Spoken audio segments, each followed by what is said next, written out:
What do we have after this, DiMaggio?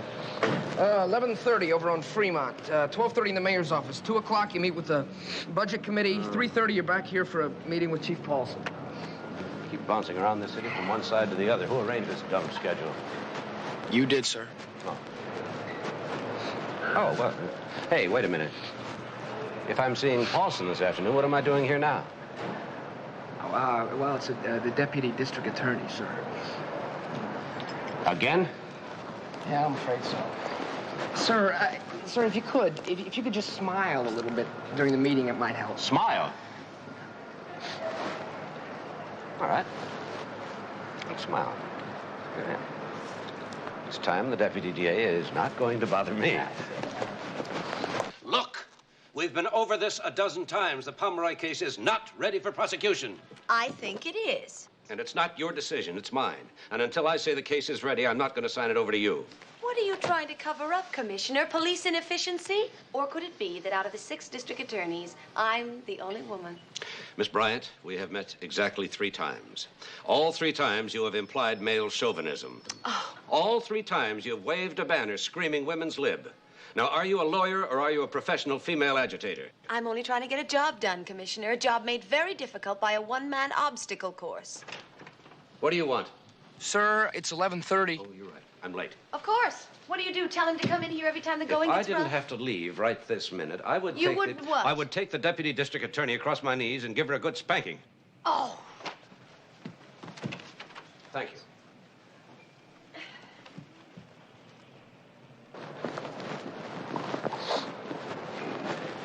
Steve? Yes, sir? Sorry about up there. I didn't mean to take it out on you. Oh, hey, it's all right, sir. Okay, it's 11:30. What have we got now? It's Dr. Corman's office, sir. The deputy DA and my dentist all in one day? Well, sir, you know, I don't know what this... Here, these you things... drive. All right.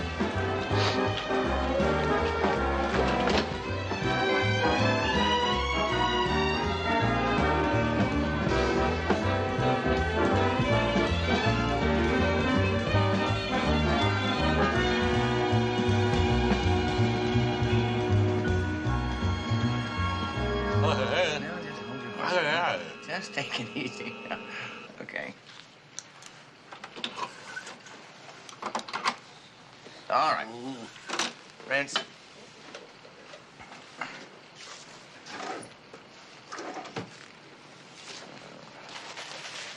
Take a look. Cute. Now tell the truth. Did it hurt? Not yet. You want to know the secret? No. Millie? Gentle hands, consummate skill. And vast quantities of procaine, which will wear off in a couple of hours. Yeah, that's what I'm afraid of. See you at the poker game tonight? You ever known me to miss one? Bring your checkbook. You bring yours. I'm feeling lucky. Oh, thank you. You look just great, Commissioner. Well, you don't look bad yourself. What are you doing this weekend? Getting married. Oh. Whole new porcelain jacket for nothing. Commissioner? How about next weekend? I give you the new morality. Yeah. See you, Wes. I'm late for the mayor. Tell him to give me a ring. I want to adjust this new bridge work. I'll do that. Millie?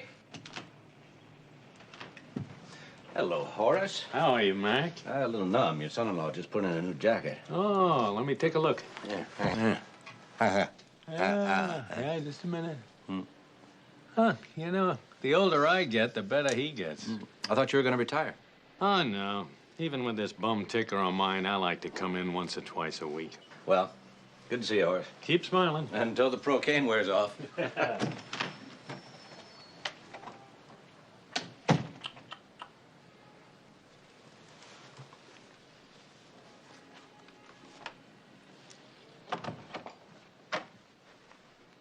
Hello, Horace.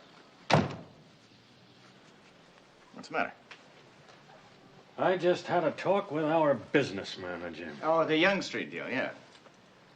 Do you honestly think that I would sit by while you borrowed $100,000 against this practice to invest in some harebrained oil scheme? It's a legitimate setup, Horace. 7 years I've put up with you just because my daughter, misguided though she may have been, loved you.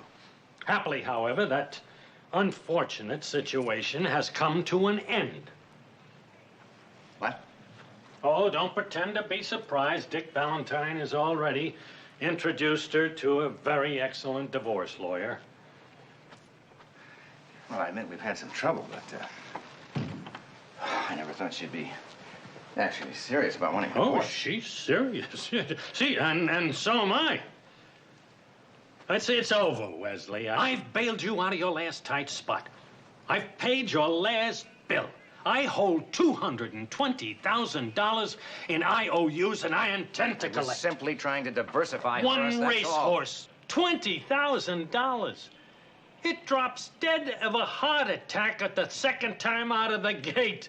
And that land promotion at Ensenada, $100,000 down the drain. Did you ever stop long enough to ask yourself why? I think the word is opportunist. Well, let me tell you something, Horace. If Lydia had been a wife to me in the real sense of the word, I wouldn't have gone running around trying to become a junior league Howard Hughes. Now, don't you try to blame this on Lydia. I didn't bring up our marital problems, you did. So you might as well know the truth. I'm not the one that's been running around. I have been trying to save our marriage. Are you insinuating? I'm insinuating nothing. I'm telling you flat out, your daughter is having an affair. I don't know with whom, and I don't care. All I know is that I love her in spite of it, and I'm trying desperately to save this marriage. Not only for our sakes, for yours too, Horace. But if it comes to a divorce, I'm not gonna let you make me out the heavy.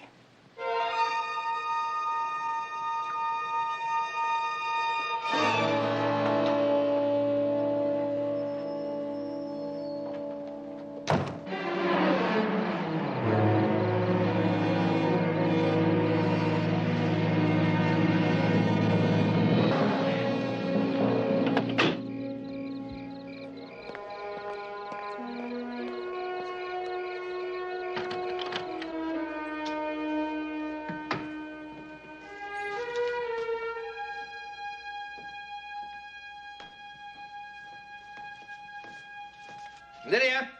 I'm in here. And one final remark about integrity in government. It is a dream as old as utopia, as elusive as men's promises, as unobtainable as a rainbow. And yet it must somehow be obtained if this great republic is to survive. This is Alan Evans. Good night.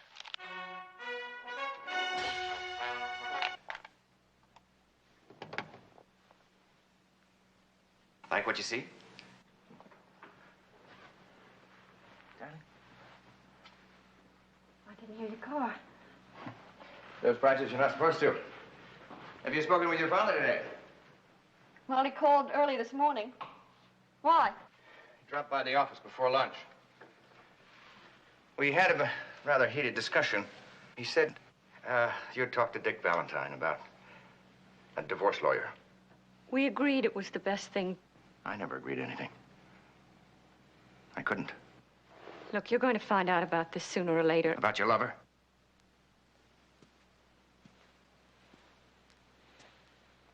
I'm not blind. I just thought perhaps we could behave like adults. Lydia, when the papers go through, when I'm gone, all right. It's your life, darling. But don't cut me up into pieces now. All right.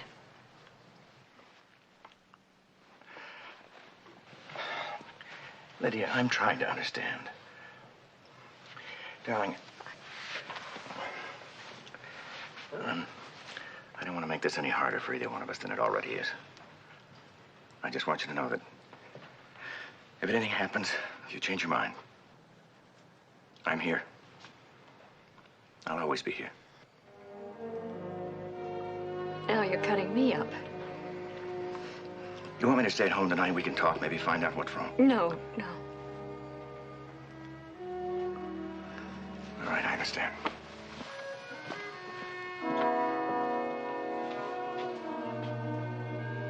The game's at Dick Valentine's. If you need me.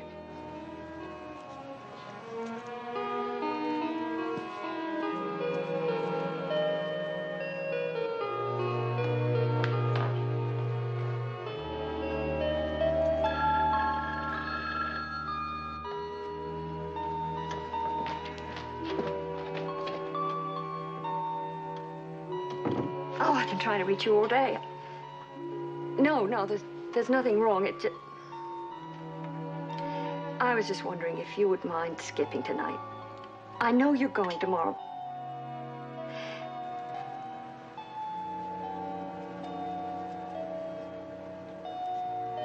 Oh, all right. Maybe it'd be better if we did talk.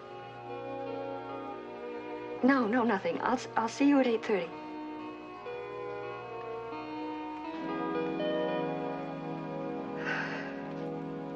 I call. Flush. Aces over sixes, full bolt. Sorry about that, Rick. 9 o'clock, I'm already getting killed. Yeah, you can already. All right. Okay, the game is 5-card stud. 5-star. Come on. Let's go. Yeah. Okay. That's right. Short. Nice little Jake. Your bet. Okay, I bet 5.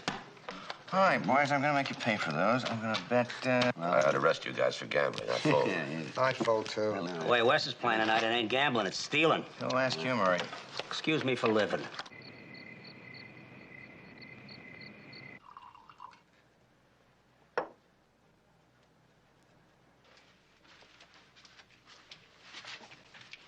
How long are you going to be in New York? Couple of weeks. When I get back, I want to tell Wes about us. There may not be anything to tell. What did you say? I am so confused. He's just been wonderful the last few days. He's been like he was when we first met. Now listen to me. It's not going to be easy. We love each other, Lydia. And I don't want us sneaking around anymore. And I don't want to hurt him. But you know, you've been married to the guy for 8 years. He doesn't love you. You know that? He's just trying to protect himself. All right, look, Al. Just give me a little time to work it out. All right? Come here. No, I really mean it. I need time to think. I don't feel like it, really. Lydia, is Wesley in? I just dropped by to...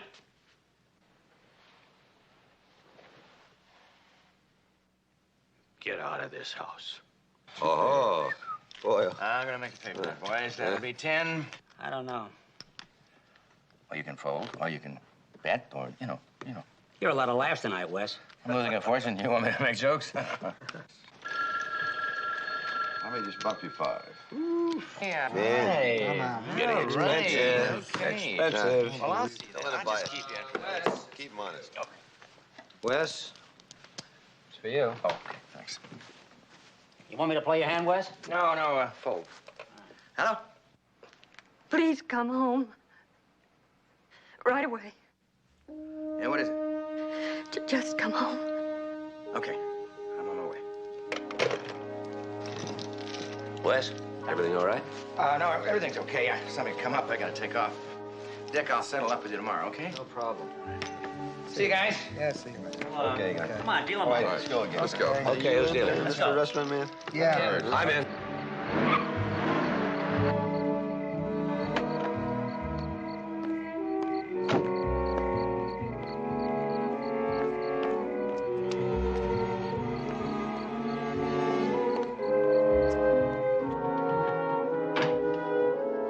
Morris, what's going on?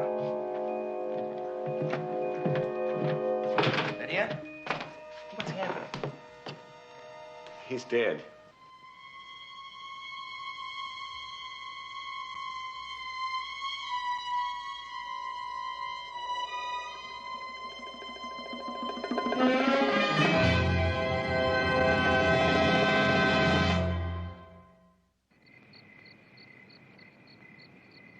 You make me feel like love is just a four-letter word. 4:30. Did you have a good time? What's that supposed to mean? In a way, Well, there's more to I love. was playing poker. Just what?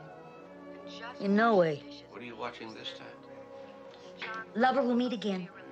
I never miss it. Well, look, I got all day to sleep. How much you lose? You will be both proud and happy to learn that I won $24. Well, finally broke out of that losing streak. Sergeant DiMaggio will be happy to hear about that. He called about an hour ago. Does anybody sleep anymore? It's just that those warts that I was willing to suffer before have gotten bigger. I don't want to change you. Please don't misunderstand me. I just want you to make more of You know, I just figured it out. with me. You played all night, so that should come to about $2.75 an hour. Sergeant DiMaggio, please. What's the minimum wage for unskilled labor? Agatha, you have the remarkable talent of turning triumph into a disaster. DiMaggio? Me. Oh, hello. How much did you... Well, hey, well, that's better than the last two times out, sir. No. I won $24. No kidding. Well, that's great, sir. Probably less than the minimum wage. What's up? Alan Evans is dead. I was sure you'd want to know. He ran off the road on Route 11 right near the Washburn Crossroads. The chief's out there right now. They're waiting for you. Sir, it was a one-car accident in dry weather, and I thought that considering it's a prominent citizen... Yeah, you're right. Okay, pick me up, will you?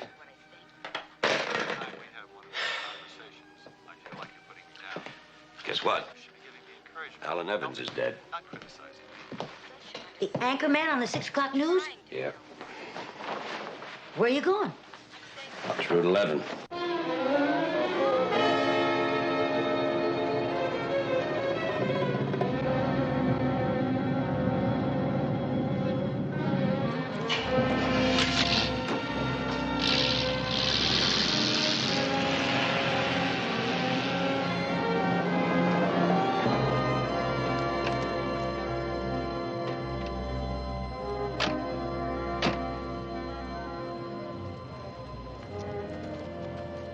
They shouldn't have bothered you, Commissioner. There's nothing here.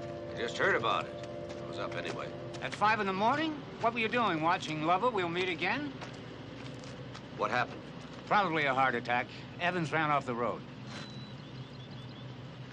Do me a favor? Don't find anything.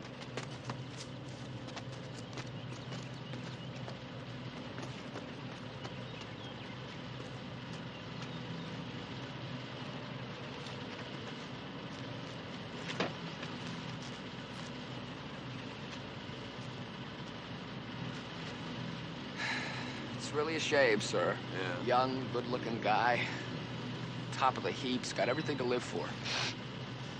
One minute you're here, next minute, snuff out.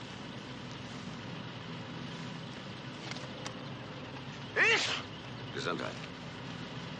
Oh. Yeah, you know, my mother's right. Just let people laugh. Let them laugh. When it rains, you wear a raincoat, wear a hat, rubbers, something. Just stay healthy. Gesundheit. Lieutenant. Was anything touched in here when Evans was pulled out? No, sir. We were waiting for you. That's funny. What is? Well, he's driving along and he has a seizure. Loses control of his car and plows into the creek. Now he's either unconscious from the seizure or from the impact, right? Yes, sir. Then why is the gear in park? That's a very good question, sir. And who turned off the lights? Unless he was driving without them. That's two good questions, sir.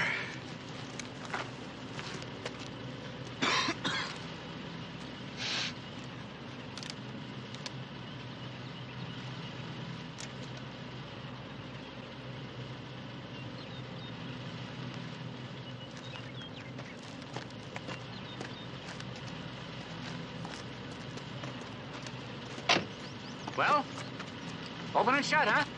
Chief, do you have Evans' personal effects? How? This is just a receipt. Mm-hmm.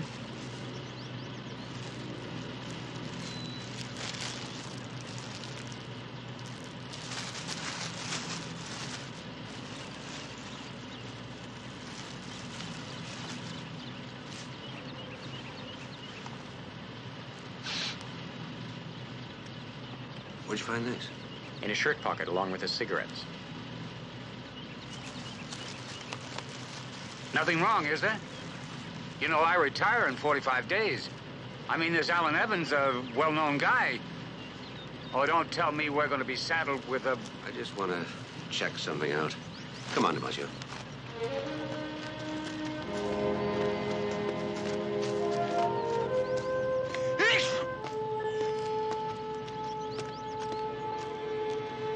Gesundheit.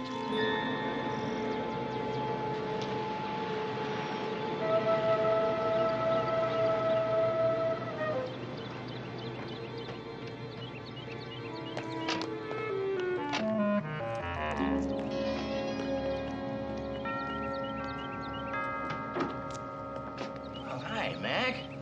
What are you doing here? You looking for another poker game, huh? No, Wes. Oh, this is Sergeant DiMaggio. Morning. May we come in? Oh, sure.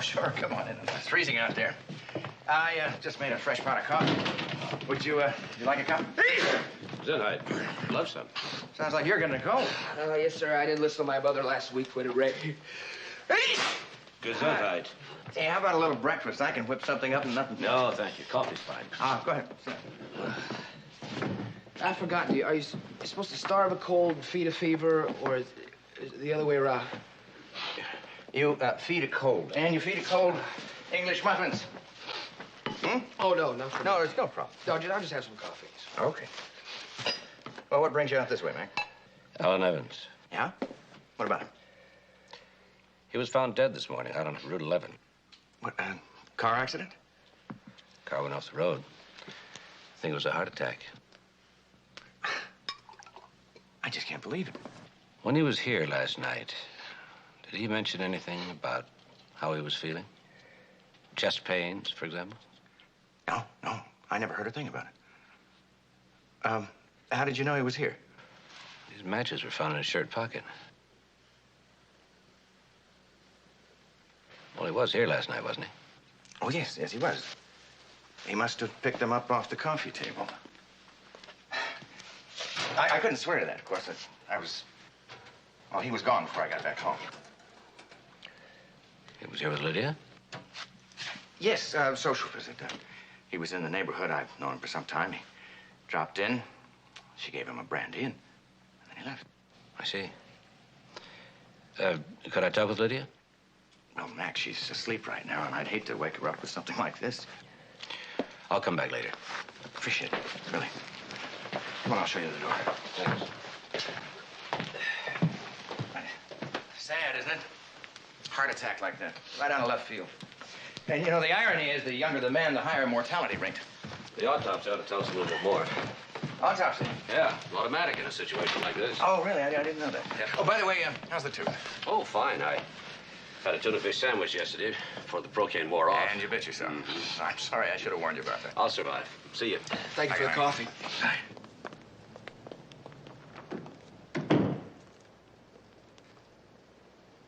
You know, sir, I just can't help thinking about Alan Evans. Yeah. My mother's right. I gotta get a checkup. Would you drop me off at home first? Yeah.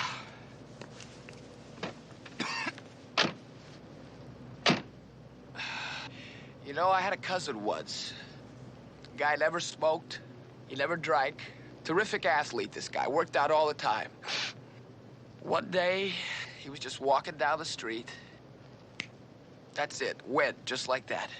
Heart attack? Nope, run over by a bakery truck.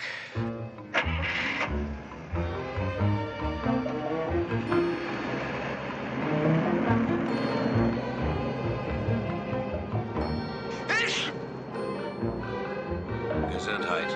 Thank you, sir.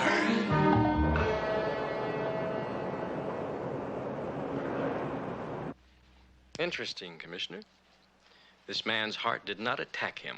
What killed him, though, was the kind of medication that a patient would take to prevent heart attack. It's called digitalis. In its pure form, it's deadly. However, there's no indication or no evidence of a prior heart condition. And even if there were, it's not likely that he would have taken an overdose. The minimum fatal dose of digitalis is 3 milligrams, and my lab results show 5-6 times that amount in his body. How long would it take for that much to kill him? Well, I was just about to say that a minute, 2 minutes at the most. Any marks on the body? No, it's clean as a whistle, aside from a deep gash interior of the mouth, right cheek. Probably caused by convulsions just prior to death. Well, thank you, Johnson. Appreciate the quick report. Sure. Oh, Commissioner, keep me posted on this one, will you? I've got a theory. Suicide? How'd you guess? Because you can't figure out what I can't figure out, which is, how do you kill a man in his own car out in the middle of nowhere with digitalis, right? Right. It's a hell of a good question.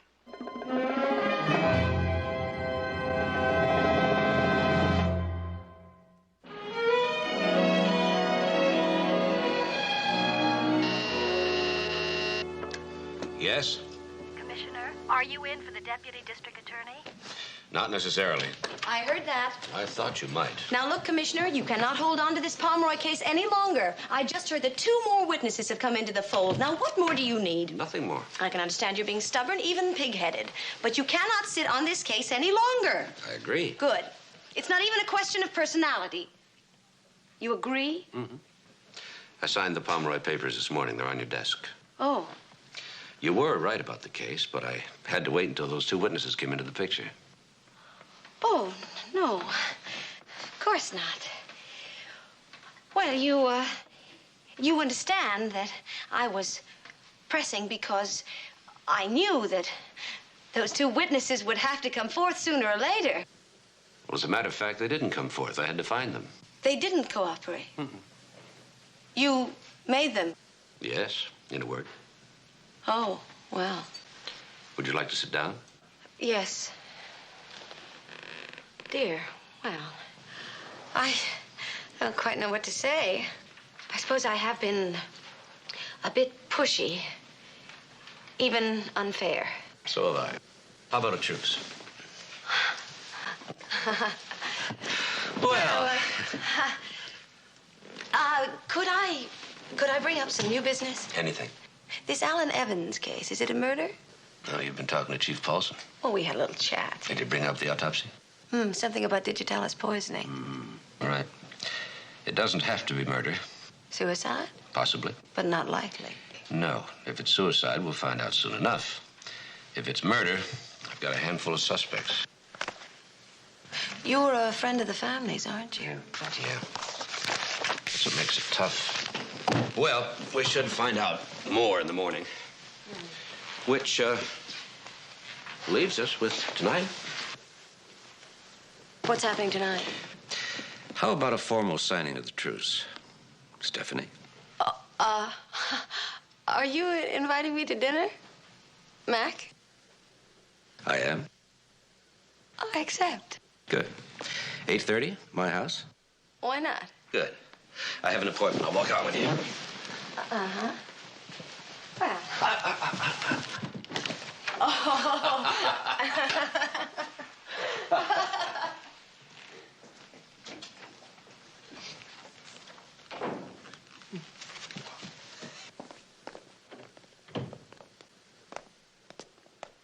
Lydia?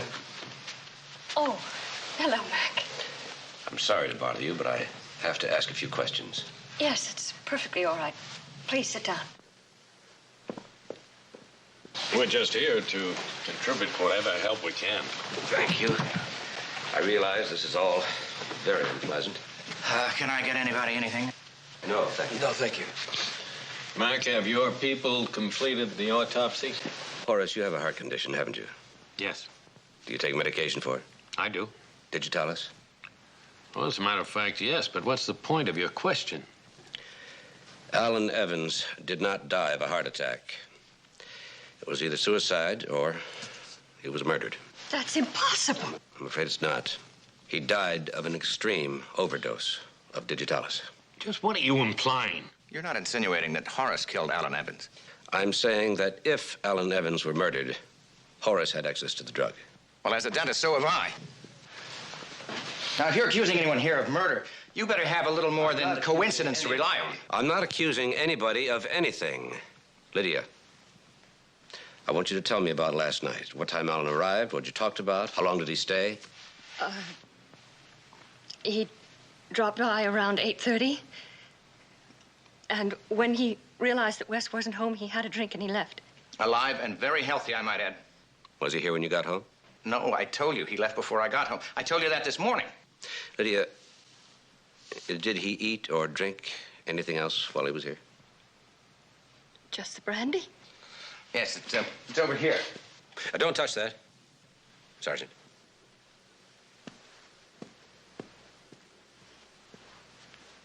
I'm afraid we'll have to take that with us. Wes, at the card game last night, you got that phone call and then you left immediately. It was an emergency. I ran to the office, that's all. I see. Well, thank you. Sorry to bother you, Lydia. Horace? Good day.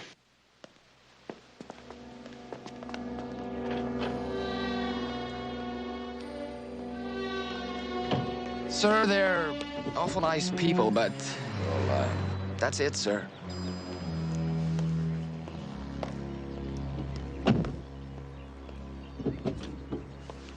But what was he talking about? Nothing. Don't worry. Wes, it does not make sense. You look exhausted. Why don't you go lie down for a I don't want to lie down. Darling, do as he suggests. I want to talk to him.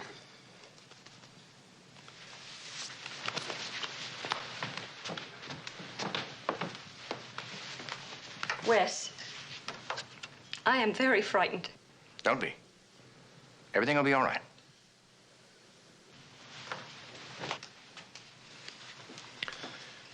Wesley, I want you to know something. I misjudged you. What you did last night was a very courageous act, and I'll never forget it. I told you before, I love her. I know what you'd have to face if the truth came out. I don't want to see her go through that. Neither do I. Mac must never know Alan Evans died in this room. He won't. Not if you and your son and I stick together.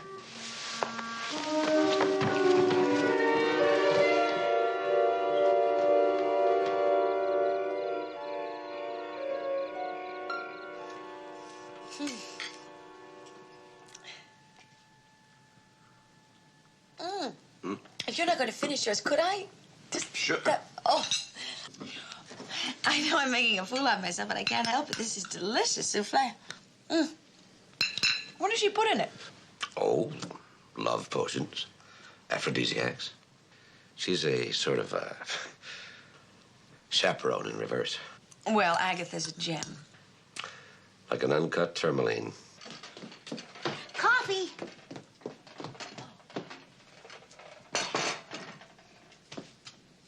Oh, it's much too bright in here. Spoils the atmosphere.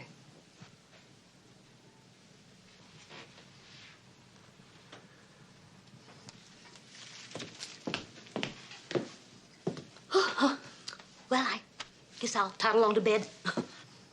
You've got it so dark in here, I doubt if you'll be able to find it. You know what they say about going to bed? Where there's a will, there's a way.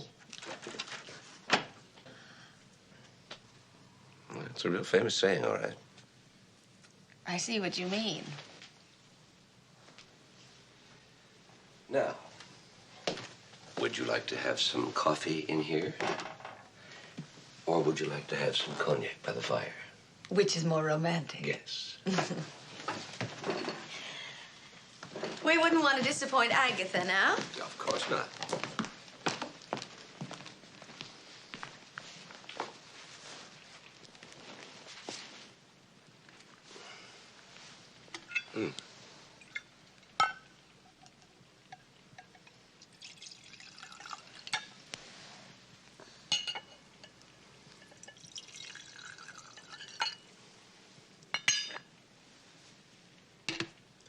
Thank you.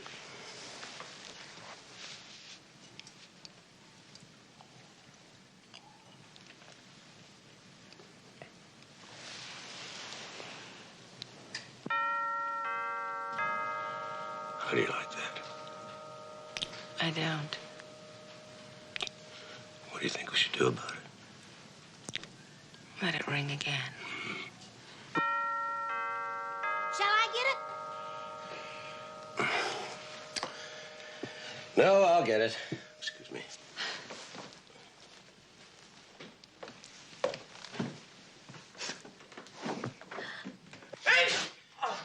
Sorry, sir. I know it's a terrible thing to come up to somebody's house in the middle of the night and bang it on Some the door. countries, it's known as police terrorism. But Lieutenant Enright told me to do this.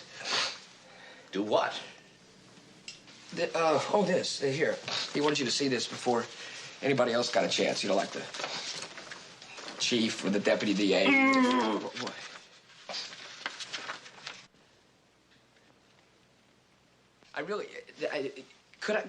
This... Good evening. What is it I'm not supposed to see? Oh, it's the Alan Evans case. Lab report. Oh? Well, that just about wraps it up, doesn't it? I'm not so sure. Why not? You have definite proof of a crime, the motive and the method. Yeah, something about it still bothers me. Well, it wouldn't bother me. I'd issue a warrant right away. I know, but you're not the police commissioner.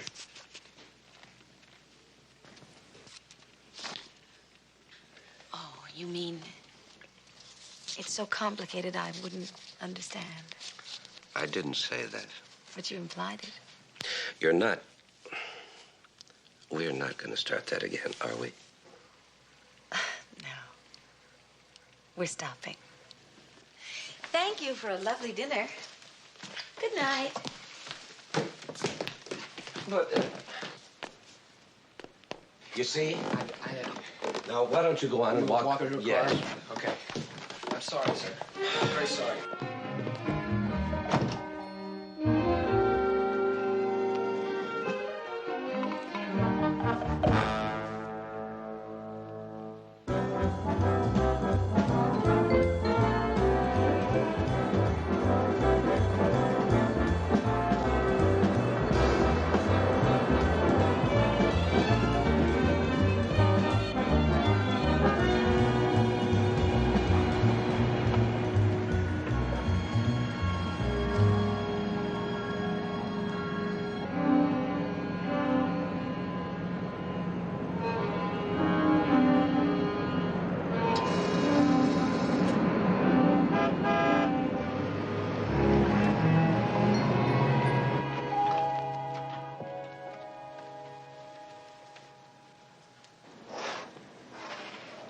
Hi.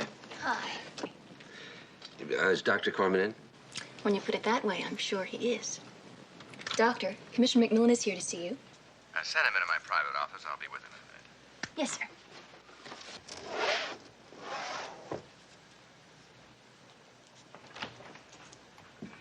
Thank you. Welcome. Is there anything I can get for you, Commissioner? Coffee, anything? I don't think so. Thank you. Thank you. You're welcome.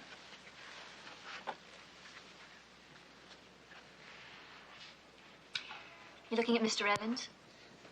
Yes. Poor guy. I really liked him. He never got here yesterday. Yesterday? Yes, he had an appointment here. An appointment yesterday. Yes.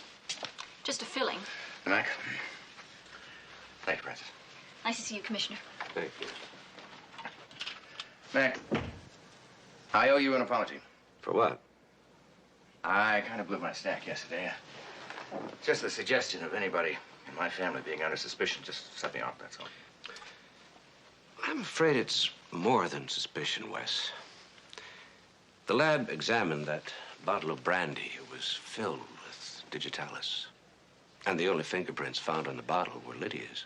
Are you trying to tell me that Lydia poisoned him and then put the bottle back on the bar? Well, that's ridiculous. No, he must have killed himself. It just had to be suicide.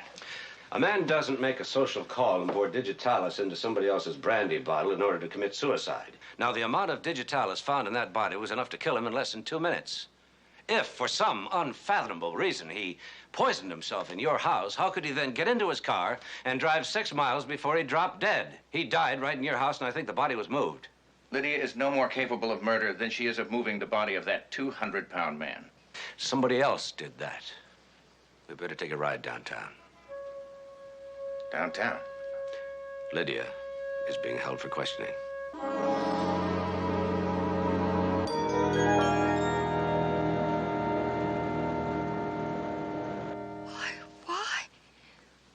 Why would I kill him?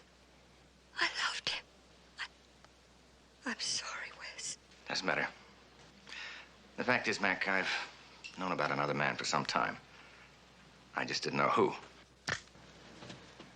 Lydia, you and Alan Evans were alone in your house last night, weren't you? You don't have to answer that, Lydia, if you don't No, want to. I want to. I don't have anything to hide anymore. Monday is Wes's night at poker. The maid leaves at 6. And Alan usually came over for a few hours. And? We talked.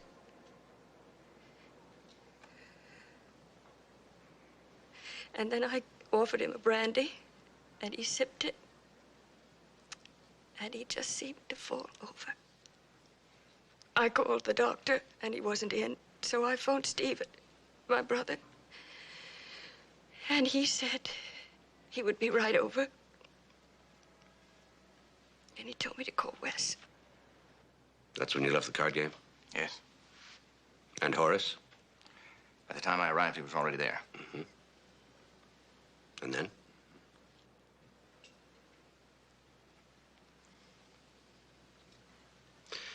You moved the body, didn't you, Wes?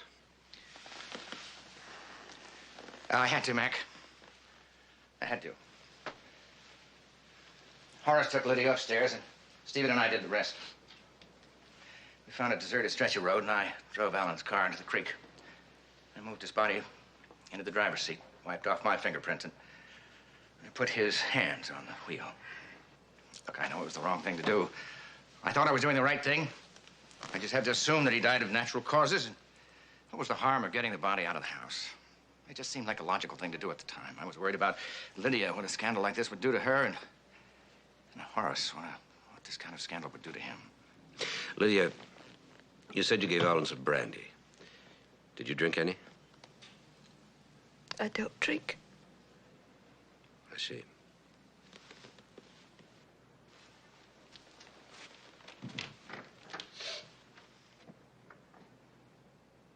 I'm sorry, Lydia. I'm going to have to book you. We didn't discuss this. I'll have you out on bail right away. Don't worry about a thing, darling. I'm all right.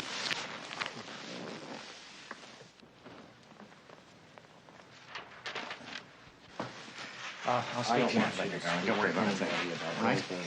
What about me, Mac? Technically, you're accessory to the crime. Actually, you didn't know anything about it, so I'm going to hold off for a while on you. I appreciate that. I'm going to locate Horace, bring him up to date. I want to speak to you. All And right. I'd like a copy of that tape, Mac. Right.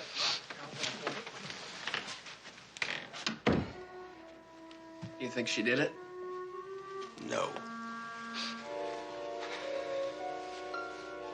At least not alone.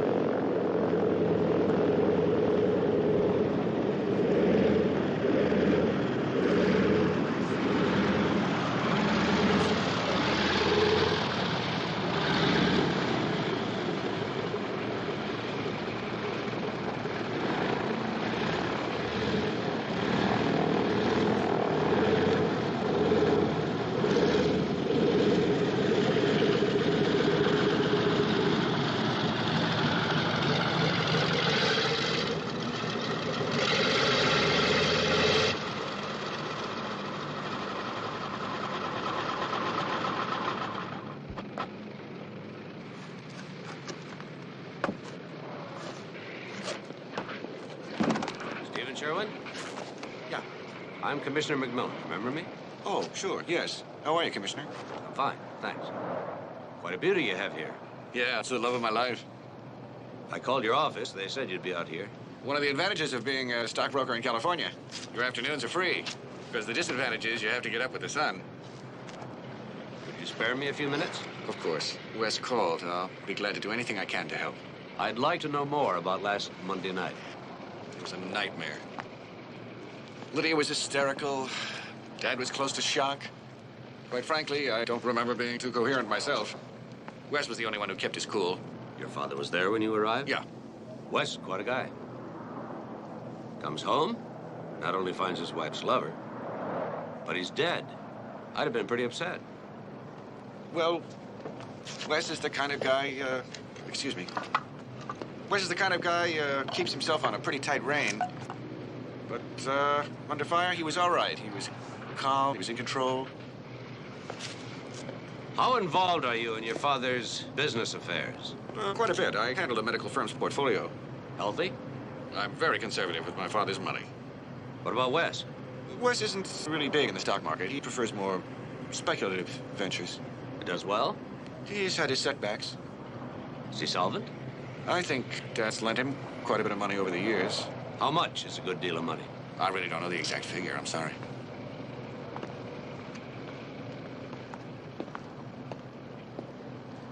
Has he paid your father back?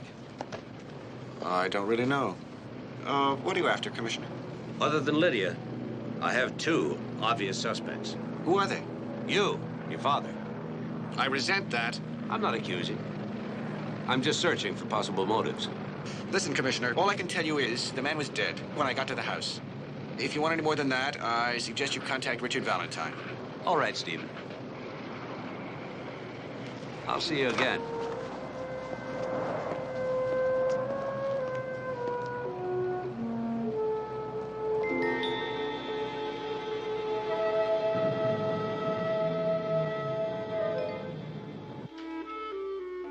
He's getting coffee.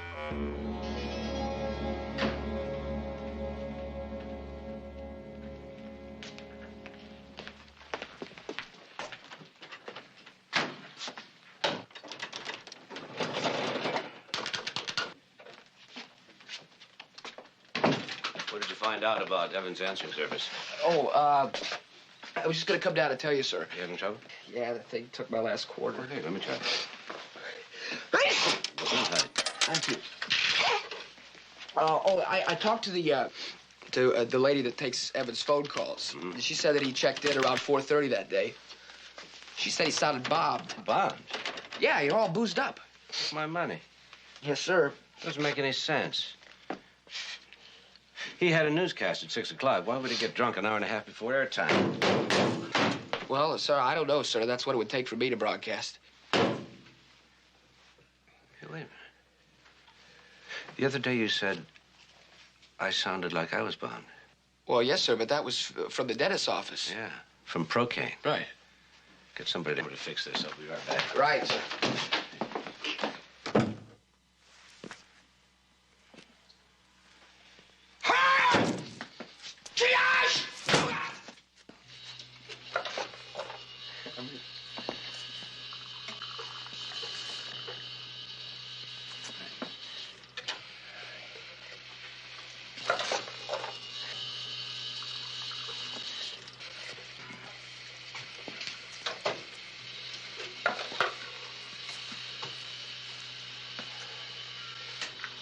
Okay.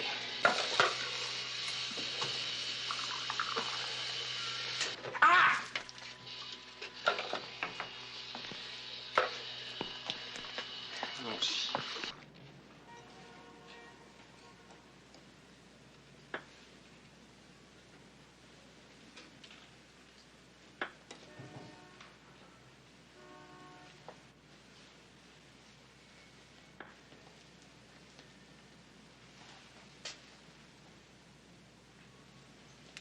Wes?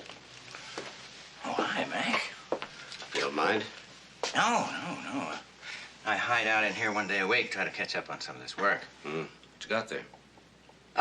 It's a porcelain jacket, similar to the one you have, as a matter of fact. What can I do for you? I'd like to ask you about this parking ticket stub. Yeah? It was issued to Alan Evans. Alan? I had it checked at the garage. It was issued to him at 1:27 Monday afternoon. Now, what bothers me was that he wasn't due for his dental appointment until Tuesday afternoon. Well, it's a pretty big building. It's full of doctors and lawyers and accountants.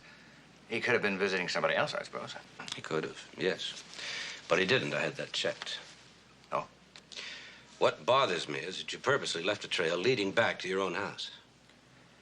Mac, what are you trying to say? After you drove Evans' car into the creek, you turned off the lights, put the gear shift lever into park. Then you planted these on him. I did? Not a single match was used. Well, he probably didn't get around to using them, that's all. Didn't have to.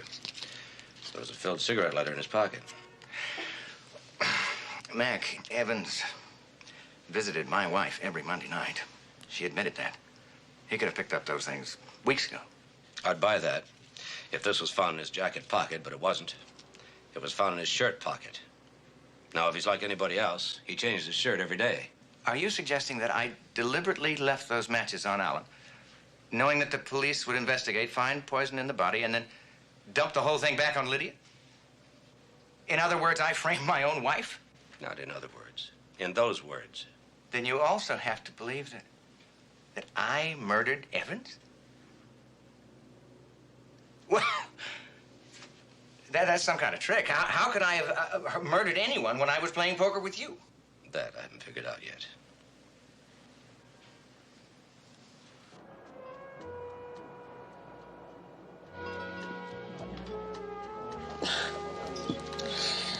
You gotta be joking. I'm not. Mac, this dinner was for the express purpose of starting truce number 2. I know. You're turning it into a platform, which doesn't bother me as much as the fact that you have nothing to go on. Lydia did not kill Alan Evans. Now, if she goes to court, she's going to be convicted. That's right, because there's a very strong case against her. Look, I have a responsibility in this, too. I'm supposed to be prosecuting. But you'll be prosecuting an innocent woman. But you brought her in. You're the one who built the case against her. The case has changed, I told you. What am I supposed to do? Throw this whole thing out because the police commissioner has a hunch? If it was your hunch, it would be called woman's intuition with a mystical validity. All right. It's injustice, that's all. All right, let's just say that you're right. Everybody that was there that night has testified that Alan Evans was dead before Wesley arrived. Wes is the only one with a motive, and I think that motive is money. Well, let's get out of here. I don't know if I go along with your theory. Wesley Corman's a very successful dentist. I know, but watch what happens when he kills her. Number 1, he gets rid of his wife's lover. Number 2, he gets rid of his faithless wife. And number 3, by staunchly supporting this same faithless wife, he becomes a hero in the eyes of his father-in-law, to whom I'll bet he owes a fortune. Interesting, but it's still conjecture. I know. Oh, I'm sorry. It's that brown sedan.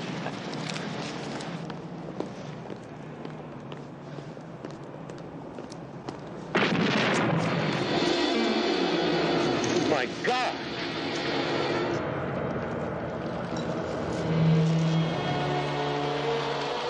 Wow. You hadn't stalled in handing me your ticket, huh?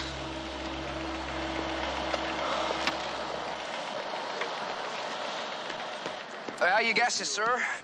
We found a timing device, wiring, the whole bit. Mac, who'd want to kill us? Not us. Me. Sergeant, would you mind dropping us off at my house? No, not at all, sir. Thank you. Gesundheit. Thank you, sir. Ma'am? I know a witch doctor with a remedy for that.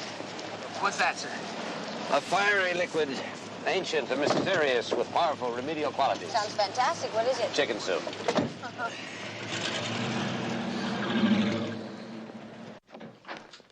You've got company, Commissioner. Doc Sherwin. He insisted upon seeing you. Gesundheit. Oh, Agatha, do you have any chicken soup? Have I got chicken soup? Come on, Sergeant. Horace. Oh, Mac, I've got to speak to you. Horace, this is Miss Stephanie Bryant, Deputy District Attorney. How do you do? Miss Bryant, you might as well hear this, too. I killed Alan Evans.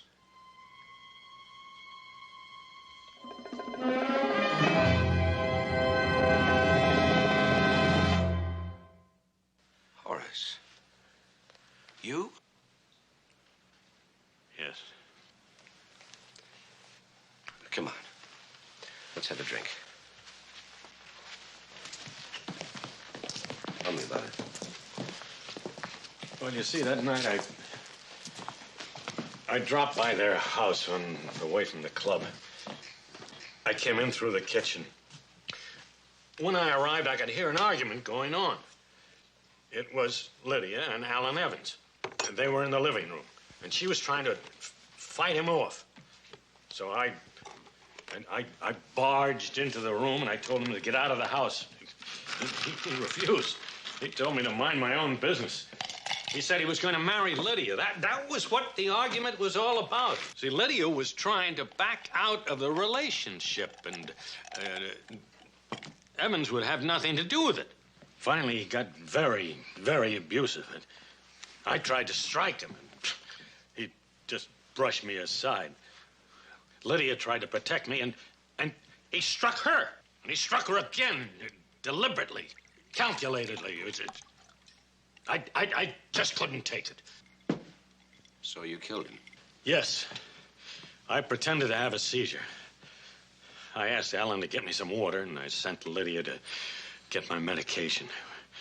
And while they were out of the room, I crushed up some digitalis capsules and put them in the brandy bottle. Thinking that Alan would want a brandy after all this excitement. Well, there was a half-empty glass on the coffee table when I arrived. Why didn't you put it in the glass? I did. I didn't want to miss a chance. Horace, I don't believe you. I tell you, I killed him. He was having an affair with my daughter. He was taking advantage of her. All I wanted to do was protect her. You're still trying to protect her. My daughter never killed that man. I know she didn't, but neither did you. You have my confession. I demand that you free Lydia immediately. Horace, you're wasting my time. I am telling you the truth. I insist you arrest me for murder.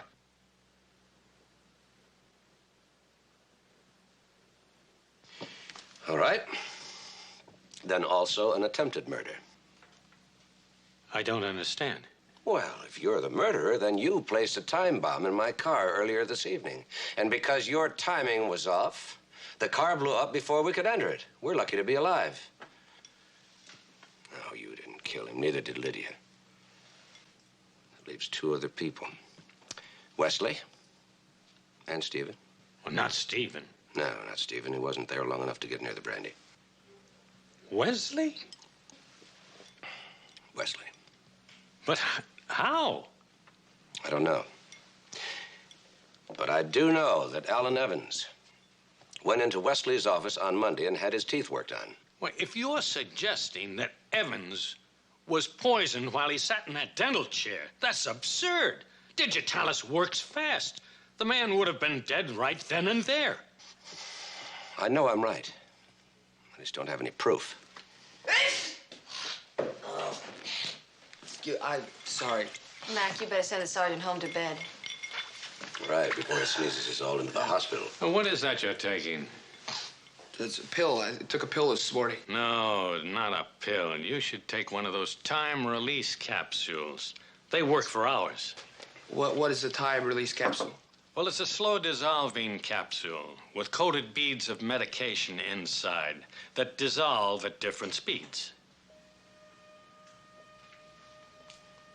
Wait a minute. Wait a minute. Horace. Say that again. It's a slow-dissolving capsule with coated beads of medication inside that dissolve at different speeds.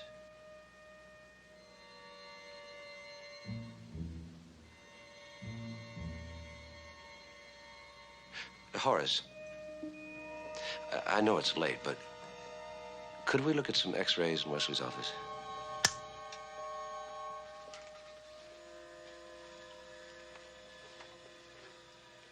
What's the matter? Alan Evans came in to have a cavity filled, the lower left bicuspid. Mm-hmm. Not a thing was done to it. Well, that doesn't make any sense. I know he was here. Lower left bicuspid. Oh, wait a minute. Let me see that autopsy report.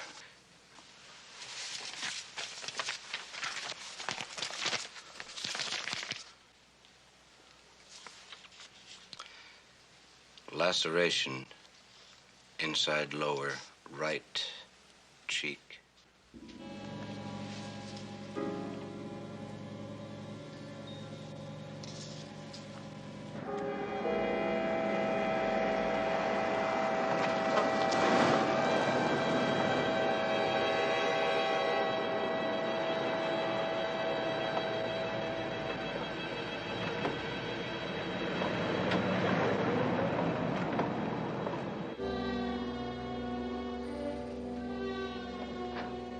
Here he comes.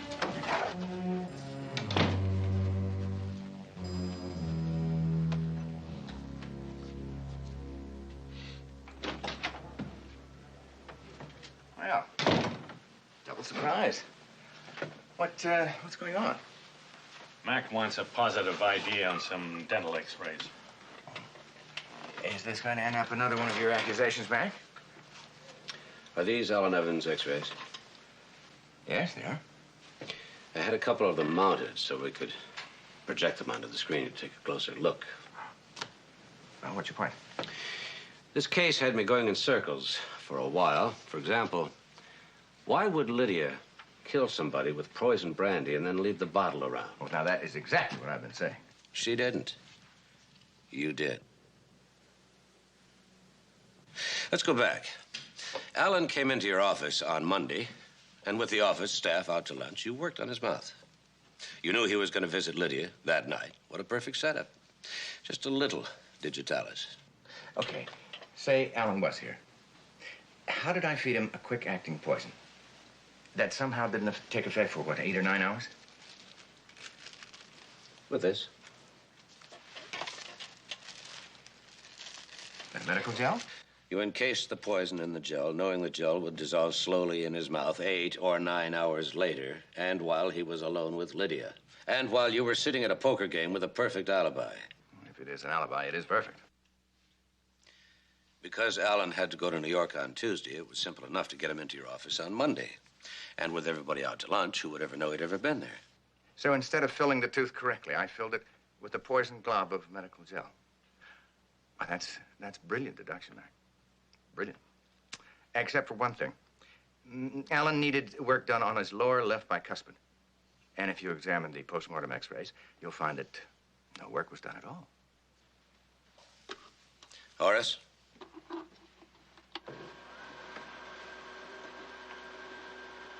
This is the postmortem x-ray. And you're right. There was no work done on the lower left side. You gave me Procaine the other day. I bit my cheek and it left a gash. The autopsy report shows the same gash on Alan's cheek. He bit his cheek, too. But what is the point? Well, I find that just a little bit odd because the gash was on the right side while the cavity was on the left. Now, why would you shoot Procaine into the side of the mouth that had no cavities? Obviously, you convinced him that some work had to be done on the other side of the mouth. Take a look. The x-ray before and after Alan's death. Before and after. Notice anything? That crown there? Lower right? Obviously, it had been removed and put back. And very badly, I might add. Of course, you had no reason to be neat. Alan Evans would be dead in a few hours. That crown showed traces of digitalis and a residue of medical gel. It worked like a time bomb. It's pretty consistent with his use of timing mechanisms, like the time bomb he put in my car last night.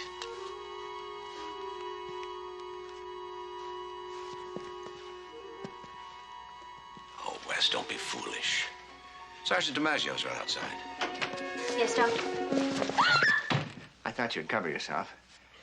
That's why I buzzed Frances in. She'll get us through. You too, Mac. Put your arms behind your back. Now walk very slowly.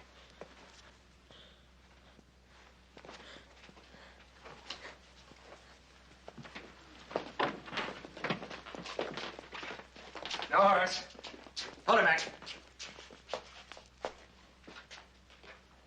All right. Slowly now. Slowly.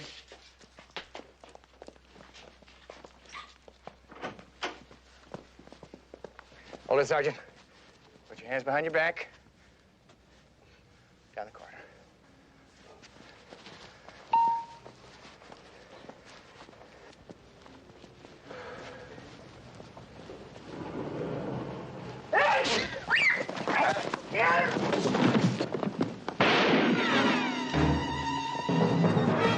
The stairs.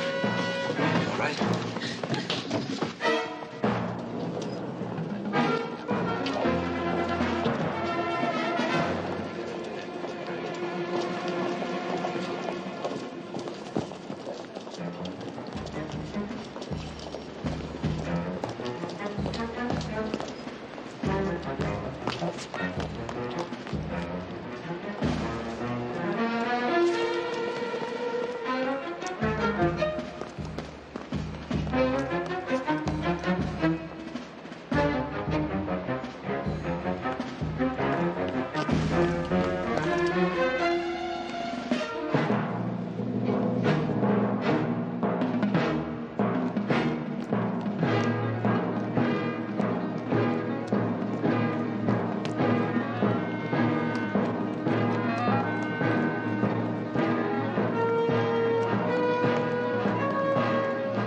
Wes, stop right there. DiMaggio, no. Wes, please. Don't make him do it.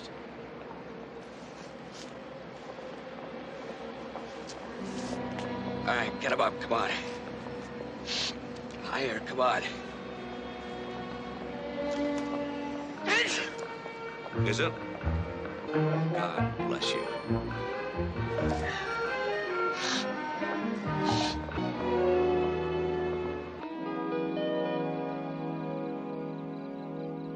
I'll call. And raise $2. I get that. Hey, where's our seventh player, Mac? Anytime. I hate a six-handed game. The way you play, it could be a two-handed game. I need this abuse. Hey, Dick, can I sue for defamation of character? You have no case. Our seventh player. I'll get it. It's about time. Paul? Uh-huh. 10s and 4s. Who's got... Who is he? Anybody we know? Come on, all of them, all of Let me them. have the We want card. to see every card. Sorry I'm late. That's okay. Sorry I'm late. Abroad? You noticed. Move over, you guys. For me? Hi. We gonna play cards or smooch? Welcome to the Monday night game. Thank you. What's the buy-in? $50, your deal. Dealer's choice? Of course. It's been years since I played Old Maid.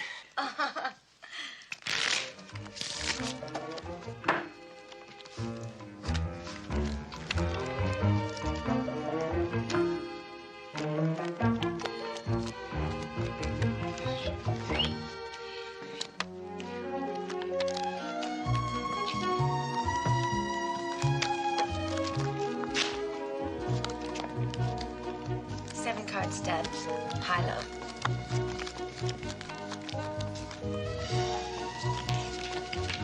Ooh, ace of hearts, ace of spades. 8 of hearts.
Agatha, what's a 5-letter word meaning from now until midnight, ending in Y? Today. Today. What a waste. There's 1 million girls in this city, and you go to bed at 10 o'clock. First, I have my eggs, and then we have these one-sided conversations. I think it's a crying shame. A handsome man should be out dancing at night, not sleeping. Whatever became of the Roomba? Same thing that happened to the Gavotte. I used to love to do the Roomba. Scum da da da, chicka chicka boom, chicka chicka boom, do do do do, do do. Yes, I think scrambled eggs would be nice. I still say, a healthy single man should be out until dawn. Which is exactly what this healthy single man did the night before last. That doesn't count. You were on a case. I'll get it. I'll get it. Probably Mrs. Freelander. You don't want in on the football pool. Yeah. Coming. 2 things she does well. Collect money and lean on doorbells. Yes? Is the commissioner in? Oh, he's having breakfast. Won't you come in? I won't be disturbing him. You are disturbing me. And I love it.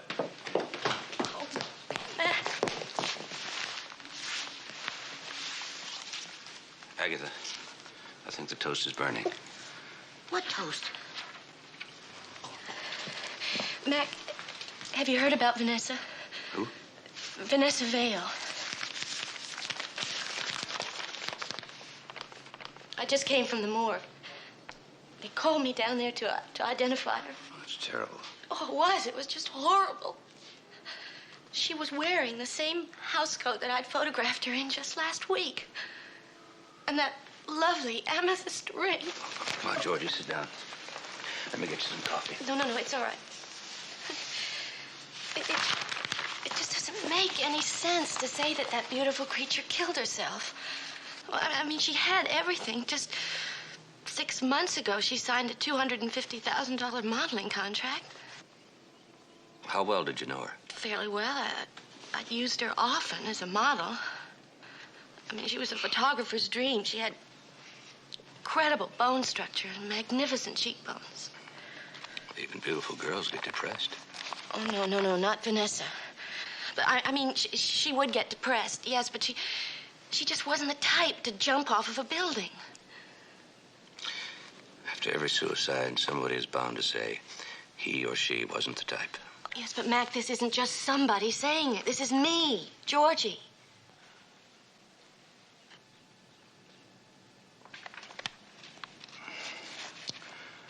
Would you feel better if I looked into this? Would you? Well, do what I can. Oh, you're beautiful. If I find anything, I'll let you know. All right, at lunch today. Oh, well, no, I don't think I can... Oh, no, you can pick me up at 1:30. Oh, you are a darling, Mac. I just knew that I could count on you. Poor Vanessa. Thanks, Mac. I'll see you later. How did you ever let that one get away? I'm beginning to wonder that myself.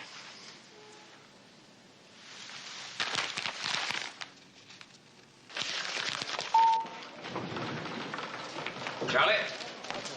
Good morning, Commissioner. How's it going? Terrible. I've gained 5 pounds in 2 weeks. That's known as the executive syndrome. Well, I never knew the paperwork could be that fattening. What are you working on? The Vanessa Vale case. Got to see what you had? Sure. Come on in. It's almost closed. Commissioner, would you care for a dietetic sour ball? No, thank you. I'll have one of these. It keeps your mind off of smoking, sir. Thank you. The Vanessa Vale case? Well, there isn't much to tell, really. Chief Paulson's pretty sure it was a suicide. Well, I know somebody who would argue that one. Somebody a lot prettier than Chief Paulson. On the other hand, Chief Paulson is a commanding figure in his own right. What about the Vanessa Vale case? Oh, just wondering. Well, you don't have to, Commissioner. It's under control. What's holding up the medical examiner's report? I was just getting right on that, Chief. If you don't stay right on top of him, nothing ever gets done. Well, it's a good thing we got you, Chief. But are you sure it was suicide? Commissioner, take my word for it. The lady's boyfriend gave her the brush off. She got depressed, took a dive. Simple. What about the apartment? Any sign of forced entry? Not a scratch. And, no note. But they don't always leave notes. Time of death established? 3 eyewitnesses and a smash wristwatch. Lieutenant? Yes, Chief. Right here, sir. No, it's pretty conclusive. On or about 12:20 a.m. I'll have the rest of it nailed down before noon. What about the lady's boyfriend? Francois Balmain, 26, of French nationality. Seems to be an avant-garde filmmaker when he's employed, which he isn't right now. Let's see. 2 arrests for vagrancy, 1 for marijuana. Oh, and wanted for a deportation hearing. That sounds like a pretty good catch for her. We located his apartment. He wasn't there. But that doesn't necessarily mean he's involved in anything. Did he leave any clothes? They're gone. Okay, I've got that apartment staked out. What? I think Chief Paulson was just about to tell you about Mrs. Roberts, sir. Okay. She's a neighbor. She saw Balmain enter the Vale apartment sometime between 10 and the time of death. Oh, well, that's a little vague. Did she see him leave? She doesn't know. She isn't sure of anything. She's a lush. And she's the only one to put anybody else in that apartment even around the time. Well, still, if her boyfriend might have been there, don't you think it might be a... Put out an APB on Francois Balmain. That light area you see around the hairline, Commissioner, is sort of a clay. It's this stuff. It's the remains of a cosmetic beauty mask. Those particles were taken out of the hair of the deceased. You mean she plastered her face with a beauty mask and then jumped 15 stories? That's weird. A beauty treatment right before you're going to kill yourself doesn't make any sense. No. I've stopped trying to deal with sense. I just deal with the facts. What about this mark on her back? Oh, come on, Mac. 15 stories? That's a lot of impact. Yeah, but she landed on her face. That's right, on the face. Well, the scrape is on her back. Well, maybe she slipped climbing over the wall. Maybe she clipped something on the way down. Mac, I'm not prepared to guarantee that she was in perfect shape before she jumped. Commissioner, is it true that you're personally stepping into the Vanessa Vale investigation? Sorry, please. Possible homicide? Only if you don't get out of my way. But you don't deny it? You heard the commissioner. Do you deny it, Commissioner? No comment. Next car, please. But, Commissioner, all I'm trying to do is find out what this is all about.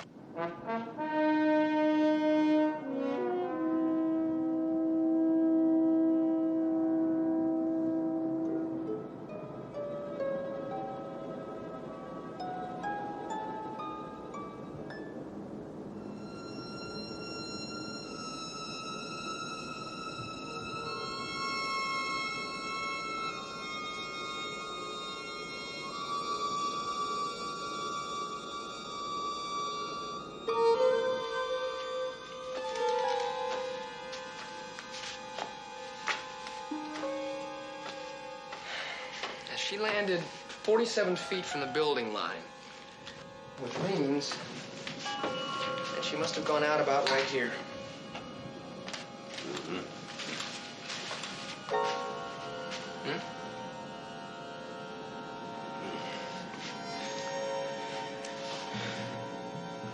Look. What?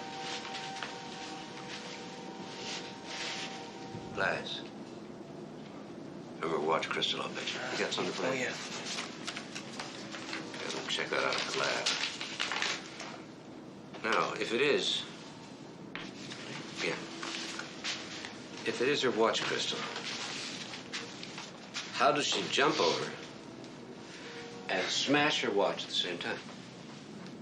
You're asking me. I don't know. And look at this. This plant holder. I'll bet that's what she hit her back on. Yeah? Look here. Hits it like so. Right. Smashes her watch right here. And goes over backwards. It's very possible. You don't jump over a balcony backwards, you get pushed over. Now all we have to do is prove it.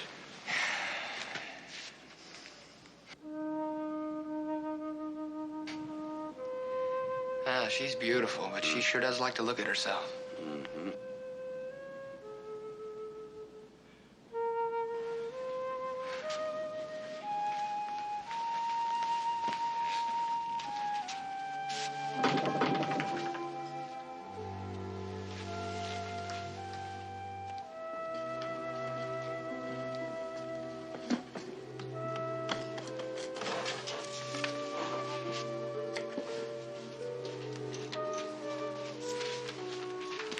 at this. Expensive. Look. Test shots, Vanessa Vale. Photography, FB. Francois Belmont. The boyfriend. We ought to run this stuff. Look, here's a projector. Right. Sweet.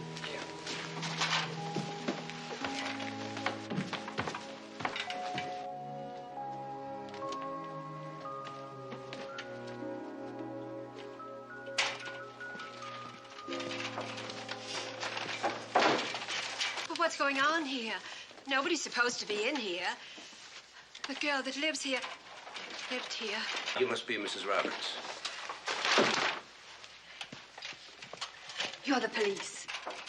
I'm Commissioner McMillan. This is Sergeant DiMaggio. No relation. To whom? To Joe DiMaggio. I thought you were no relation to Howard DiMaggio. He's the West Coast Wine and Spirits, you know. Could you tell us anything about Francois Belmont? He's the boyfriend. He was in this apartment and he left here last night. I told the other policeman that. You said he left after 10. I was hoping that now that you thought about it, Oh, I have. you could be more precise. Well, now that I've thought about it, maybe it was before 10. Maybe it wasn't even last night. I get so involved in my wine tasting. We understand. But he definitely was here recently. Yelling and screaming. Yelling and screaming about what? You know, the way they behave together. Kiss, kiss, lovey-dovey. And then 10 minutes later, he'd be throwing things. The way young people behave today. If they just would have wine with their meals. Oh, why don't you both come back to my apartment? I'm tasting the Napa Valley today. No, thank you, Mrs. Roberts. Shouldn't this food be refrigerated? Oh, yes. Thank you, Raymond. You know, I don't know what all the fuss is about. Is it a crime to kill yourself without a license? Goodbye to you both. Nice meeting you.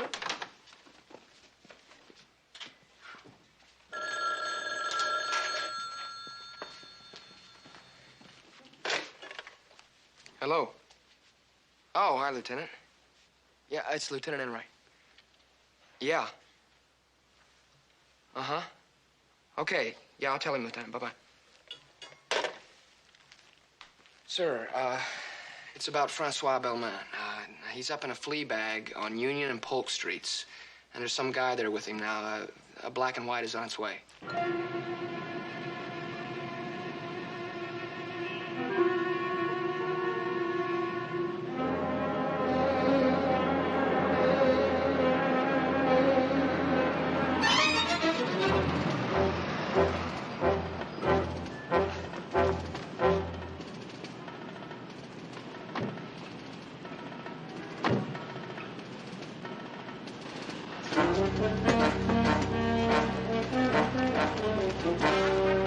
Help me up. Take the stairs.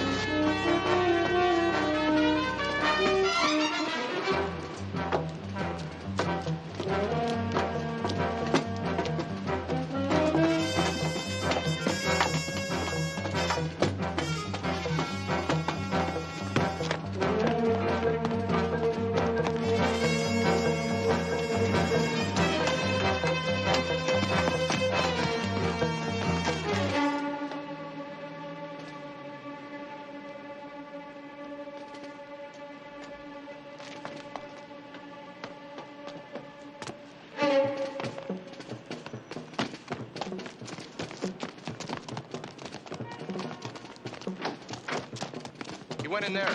Go back down and head him off.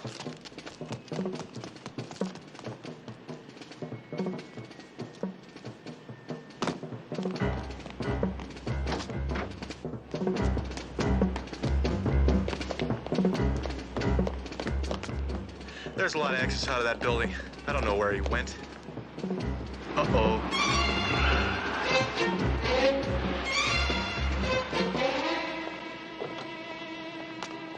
He got away, Commissioner. Oh, good. Otherwise, I'd have to ask a lot of questions and write down all the answers. What about his friend? He's still up in the apartment, I think. Tell me, Is there a law against giving shelter to a former friend? You knew he was wanted, didn't you? Yes. It's called harboring a fugitive. So what are you gonna do? You gonna arrest me? Depends. On whether I inform? On whether you cooperate. By giving us information which, whatever your former friend did or did not do, may save his life. Look, we made films together. He understood the camera and how to make a statement with it. We made films that really meant something. And then? And then he met Vanessa. Yes, and then he met Vanessa. And she taught him how to make pretty pictures. She put dollar signs in front of his eyes. Before he'd even had a chance to perfect his talent, she made him go commercial. He was going to have a big name, fast and cheap. And he went for that. And he went for her. I mean, can you blame him? She was gorgeous. Yes, she was. But I knew it wouldn't last. Why? Because he finally got tired of her, and then he found another girl. Who? I don't know her name. I told you, Francois and I haven't been very close lately. But he did say that there was another girl, and that's what he and Vanessa were arguing over last night. And that when he left, she was screaming at him. And then we heard this morning that Vanessa was dead, and that later your people showed up, and Francois took off. You know where he went? No. And if I did... And if you did, you'd tell us. And if he gets in touch with you, you better tell him to turn himself in, because if he killed Vanessa, or if he didn't kill Vanessa, he's liable to get himself shot. Look, you came home to relax and have a cup of coffee. So why are you working? What? Oh, you're not working. Hey, that's what I call a real looker.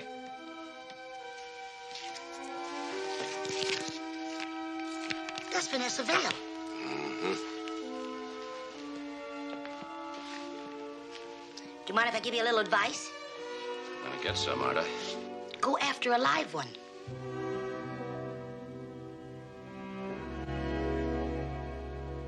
All right. Hold on a second. I'll check the negative. Right. Poor baby. She wasn't pie to work with, but she was dynamite in front of the camera. I'm going to miss her. Oh, I'm not. I won't be the only one. what is that supposed to mean? The shoe fits. Well, I'll miss her. She was always very sweet to me. And besides, she had great taste in men. I wonder who'll get custody of Francois. Beulah has dibs, don't you, love? We are not amused. He's talented, that Francois. And rude, arrogant, intense. And sexy as all get out. Yes, Vanessa certainly had everything. All that, and Murray's star, too. What man can make, man can break. You think Murray changed his mind about her, and that's why she, I think maybe his wife changed it for him. That's cheap. Mr. Starr had no personal interest in Vanessa. She was obsessed with Francois, and Mr. Starr respected that. Oh, dear, Muddy. I mean, Mr. Starr. I think you're all horrible. Vanessa not even buried yet. I won't listen to another word of this. Oh, Mac, that was Beulah Harrington playing friend of the deceased, and not too convincingly. Oh, I'm right on time. I'll just go out and get my jacket. Meg, would you please introduce our guest? A pleasure. Hi. Been Meg, too long. Long time. Is that Vanessa? Yes. Those were for the brochure. Murray Starr built his whole campaign around her. She was his personal discovery. How personal? Personal. This is Guy Bregan, the art director.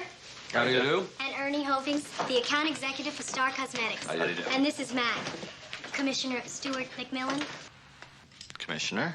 Police commissioner, and my date for lunch. We were just discussing the Vanessa Vale suicide. Yes, we don't understand why she killed herself. Perhaps she didn't. She might have been murdered? You mean somebody pushed her off that balcony? Excuse us, but I've made a reservation for lunch, and I'm afraid we're going to be late. Obviously for two. Right, Commissioner? Nice meeting you. You have a feeling I've been wanted. Shall we? Georgie, I'm going to have to take a rain check. Oh, Mac. Business. Okay, but you owe me. Agreed. Dinner here tonight, 7:30, and no more rain checks. You're beautiful. Mm-hmm.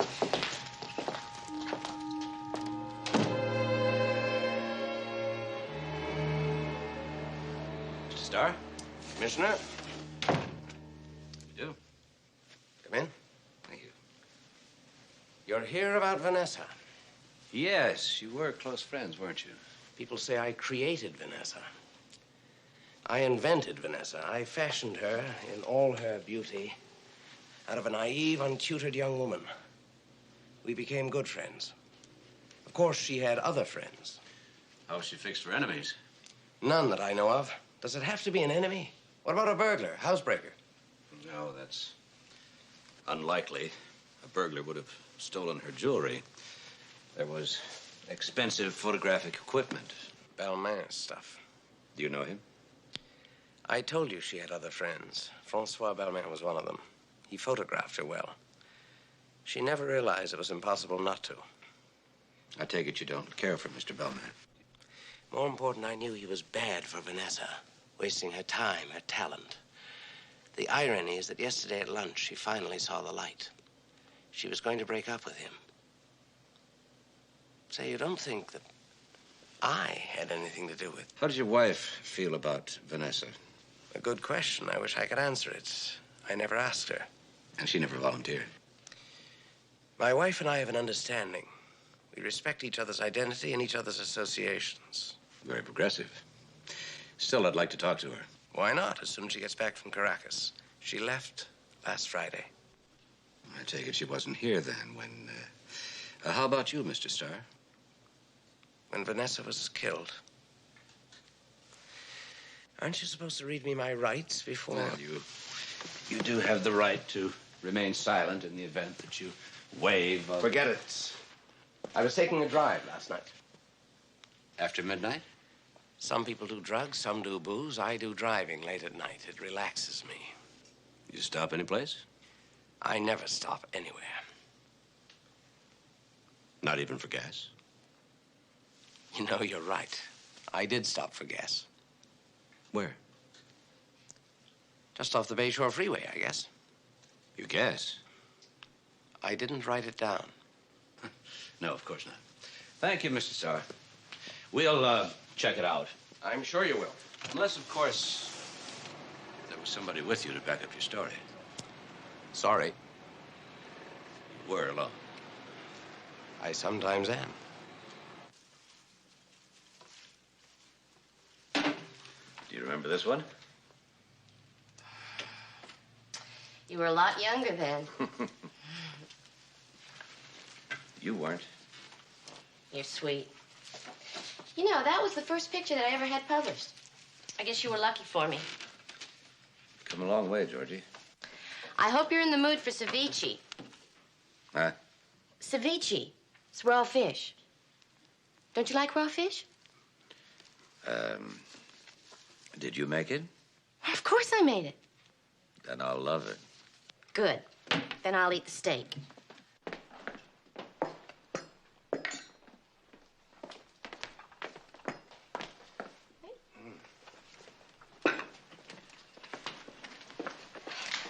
Well, I don't want to deprive you. Then don't.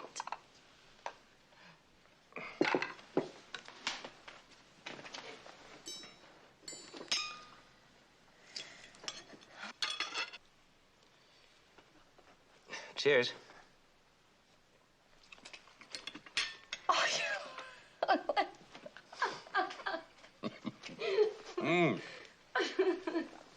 It's good to see you laugh. I haven't much today, have I? Vanessa's death hit you pretty hard, didn't it? Yeah, I still can't believe she's gone. Makes me look at everybody in a funny way. Hate myself for my own suspicions. Well, Beulah, for instance. Oh, Mac, this is shameful, but she seems to be the only one. Well, I mean, she's going to get Vanessa's contract. I don't like to say it, but... You mean Beulah is the only one who will benefit from Vanessa's death? Yeah. $250,000. Tons of publicity. And the way I hear it, a new patron. New patron? Murray Starr. Did Beulah have anything to do with Francois? Oh, no, never. But that wasn't Beulah's fault. Anything that was Vanessa's, Beulah wanted.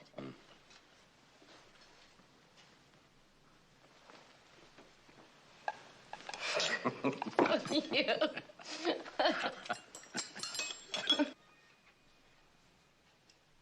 Mac, what are you thinking about? Don't say it's me. It's not you. Oh, what a terrible thing to say. It's her, isn't it? Look at those eyes. What's behind those eyes? Oh, there's everything behind those eyes. That's what made Vanessa what she was. It's not all there in those stills. You'd have to see the way she smiled, the way she moved.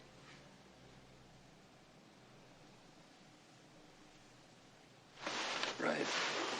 Where are you going? To the movies. Great. You know how long it's been since I've seen a good film? Alone. What? I won't be long. Will you trust me?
Francois?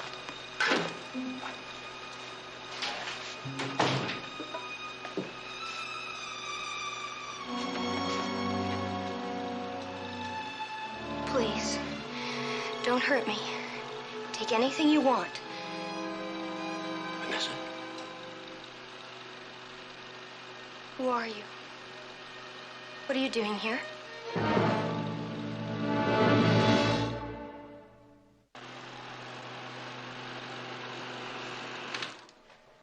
Okay. I'll go first. I'm investigating a murder. Whose? Yours. I'm sorry, I just don't follow you. Where have you been? Up in the Sierras. I have a cabin there. And I suppose there's no television or radio. No electricity, as a matter of fact. Otherwise, you'd have heard about your own death. At 12:20 last night, someone was pushed off of your balcony.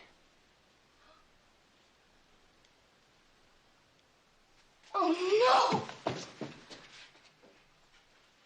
Oh, my God!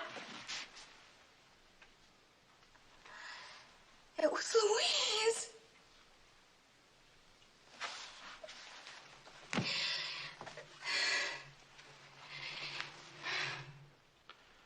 Who is Louise?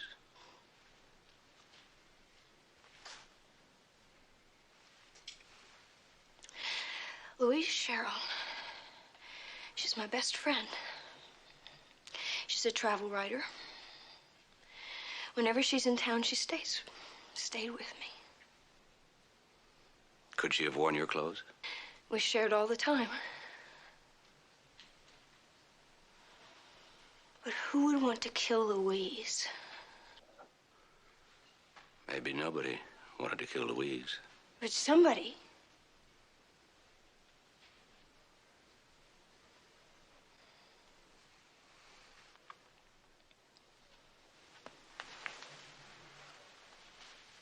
You mean somebody thought it was me? Did anybody know you were out of town? Only Louise. She called me about 20 minutes before I left. I told her she'd have the place to herself. I wanted to get away. There was something I wanted to think through. Did anybody see you when you drove to your cabin? There's no road, just an airstrip. I flew up myself. The plane's on long-term loan from a friend. Murray Starr? You know, Vanessa, in investigating your murder, I've learned a great deal about you. I feel as though I know you.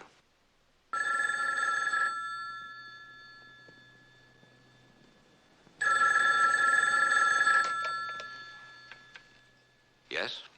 Commissioner, yeah, I've got a gas station attendant here who says that he remembers seeing Starr last night about midnight.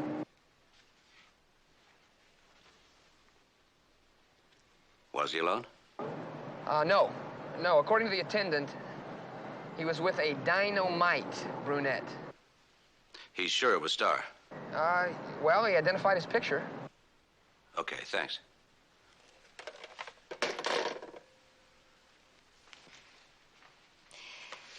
You don't suspect Murray Starr? The only person I rule out is Mrs. Starr. Anybody who as much as knew you is under suspicion. Guy Bragan, Ernie Hoving, even Georgie. No. But if you want a candidate, try Aaron Leacock. The director, he hates me. Let's talk about Francois. Francois. He's got to be told I'm all right. Have you talked to him, too? No, but I've tried. He's on the run. But why would he? Usually people who are on the run have something to hide. Or if they're afraid someone will suspect them. Francois's no angel, Commissioner. But he's no killer. He does have a criminal record. And we had a fight last night. What about? The usual. Marriage. He wanted to. I didn't. Then he told me we either get married right away or we split. That's why I wanted to go away and think it through.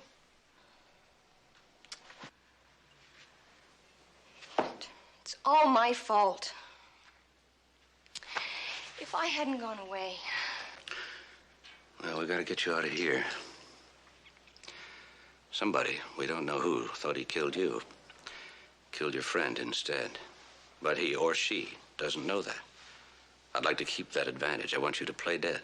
Hide out, disappear. Hide out? Where? Back at my cabin? No. Back at my cabin. Agatha! Agatha! Hi, Commissioner. Take your coat. Oh.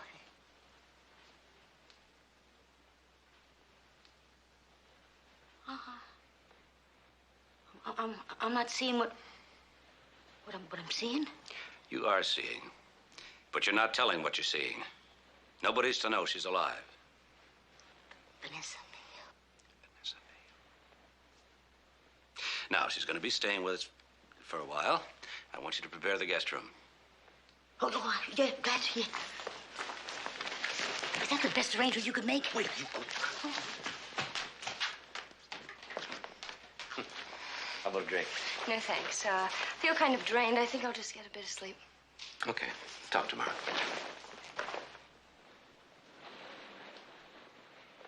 Vanessa.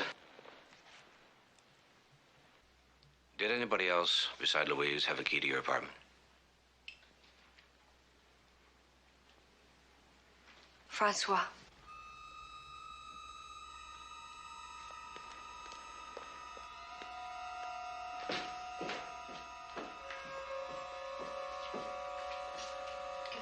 Good night.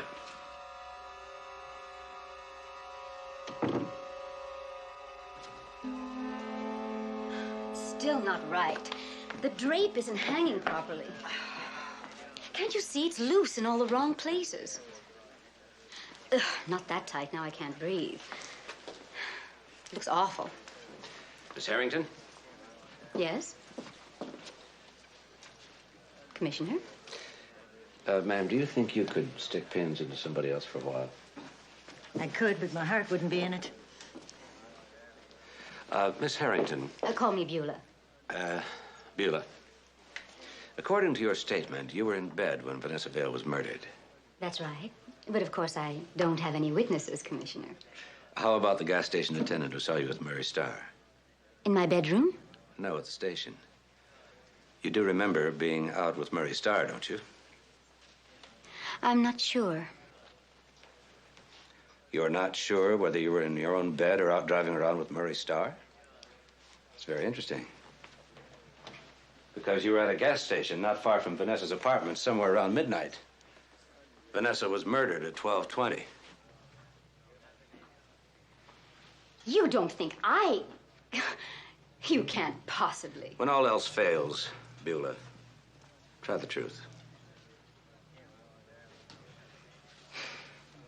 Yes, I was with him. But we never went near that building. And just because we were together doesn't mean there's anything between us.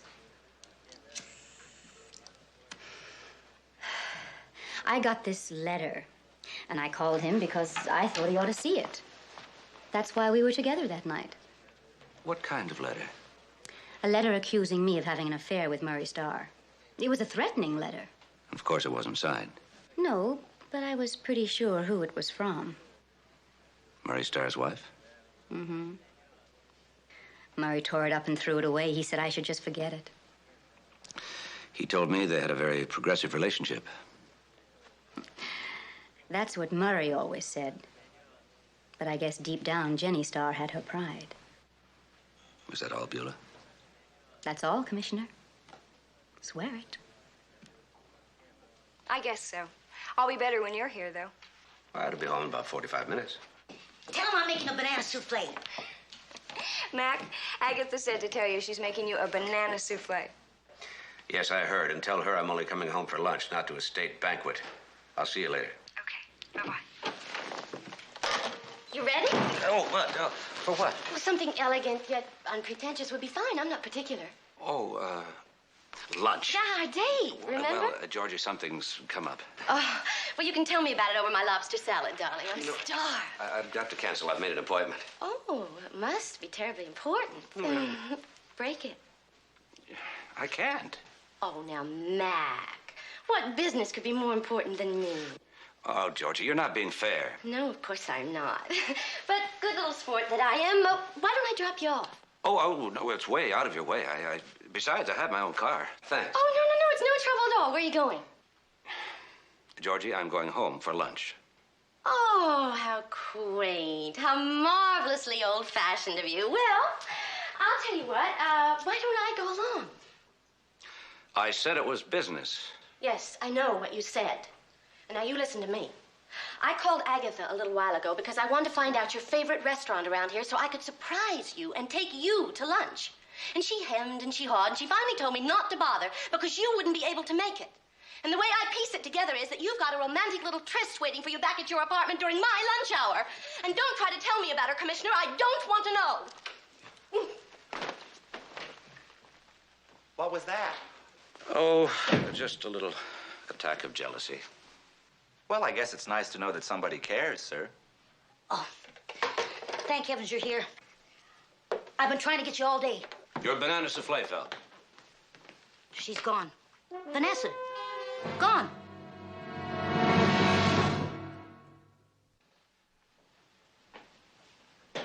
Oh, I was in the kitchen whipping up my banana souffle, just talking about this and that, and she was in here on the phone. You mean you were talking to her while she was talking on the phone? Oh, you know how I do that. Yes, I do know. Then when I realized she wasn't answering me, I figured she was just ignoring me. You know, like you do sometimes when you're on the phone. I'm sorry. Don't mention it. Anyway, when I came in here, she was just gone. Do you know who she was talking to? Well, she sounded very weepy, like she was pleading with somebody. I figured an ex-husband. No, she's never been married. Well, why was she crying? Do you remember anything she said? That would be eavesdropping. Do you remember anything she said? Well, before she left, I looked in, and she was saying, please, you've got to tell me. I'll do anything. I'll do any... I think she said, I'll do a walk-on for you. I'll do a cameo bit. I'll get you a release. Does that make any sense?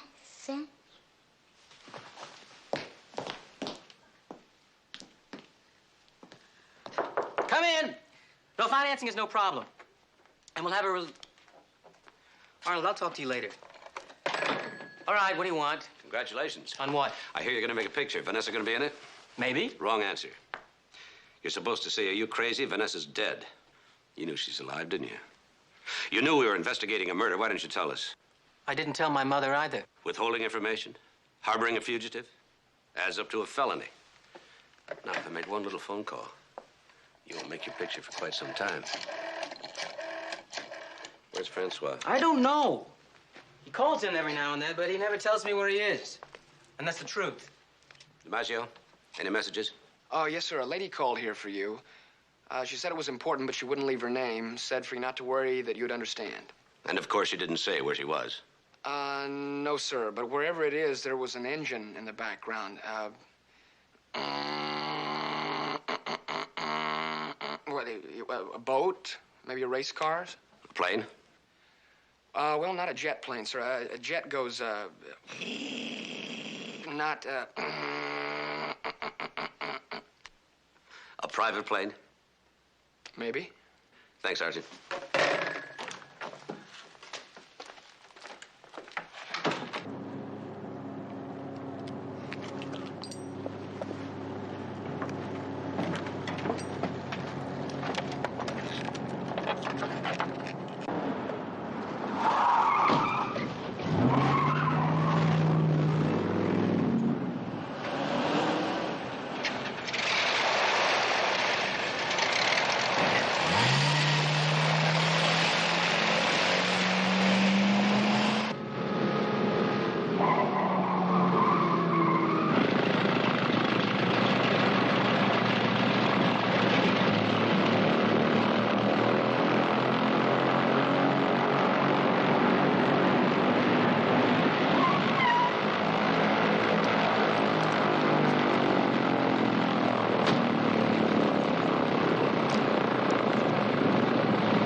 Out, Vanessa.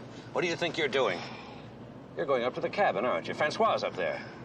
He left a message for me on my answering machine. He finds out you're still alive, and his first move is to get you to go up to an isolated mountain cabin? What does that sound like to you? He loves me, Mac. Like hell he does. Don't give me logic. He loves me, and I'm going up there. All right. I'm going with you. You'll arrest him? I'll talk to him first.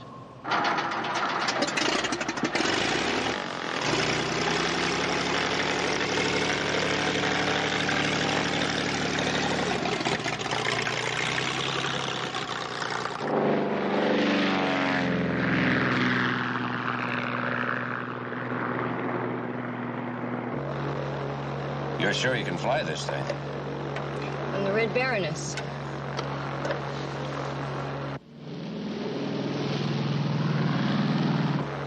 You got to try to understand, Mac. Francois is hiding because he's afraid that the police will try to connect him with Louise's death. Did he know her? Well, they'd met, and he knew me, and he does have a police record.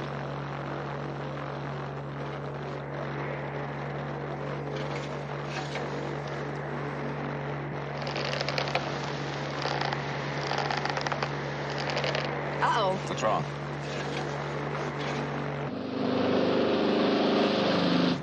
Elevator's gone. We've lost up and down control.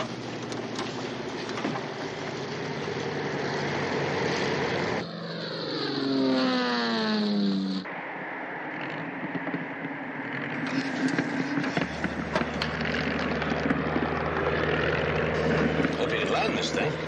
We're lucky by jockeying the throttle and the trim tab.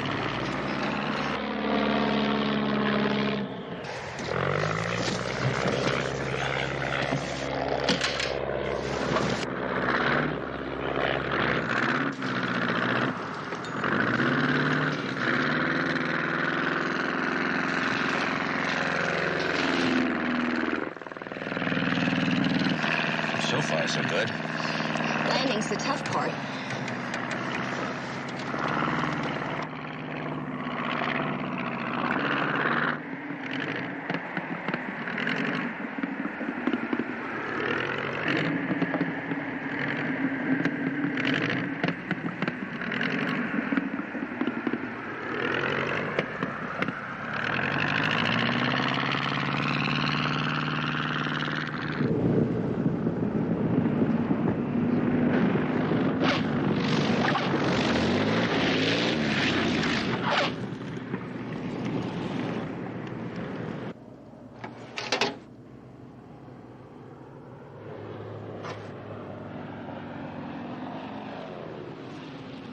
The cable.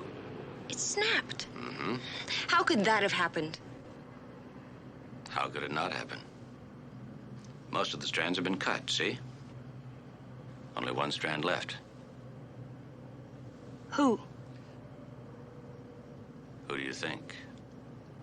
Francois? He's the only one who knew you'd be flying this plane today.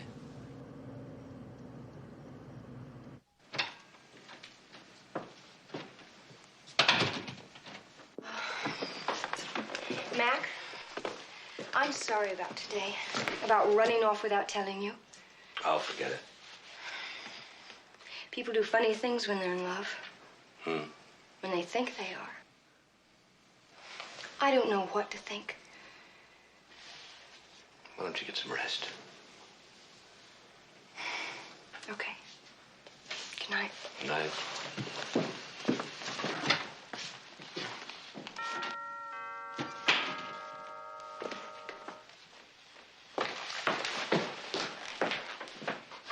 Yes. Mac, I'm sorry to come barging in on you like this, but I just hope that you'll forgive me. Oh, nothing to forgive. Oh, well, then you're not angry with me for that dumb little tantrum I threw. Of course not. I didn't have any right to do that, did I?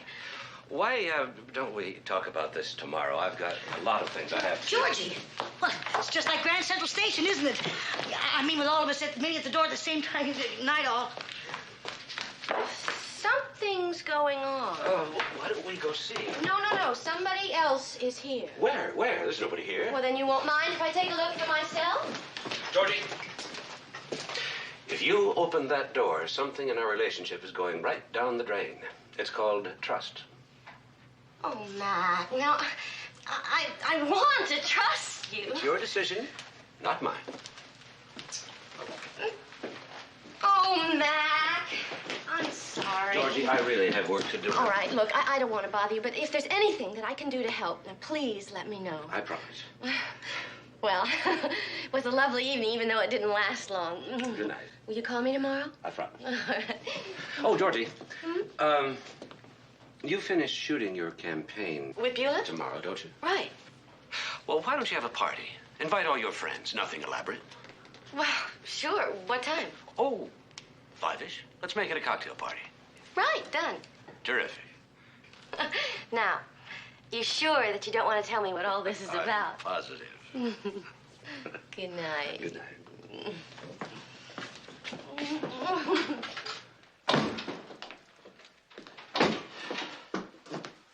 I would like a glass of milk. Kitchen's all yours. Busy household.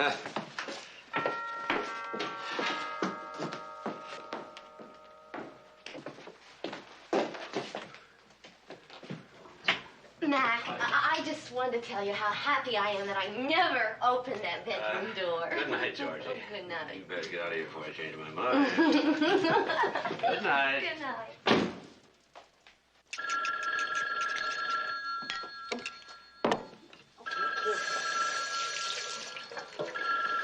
I'm coming.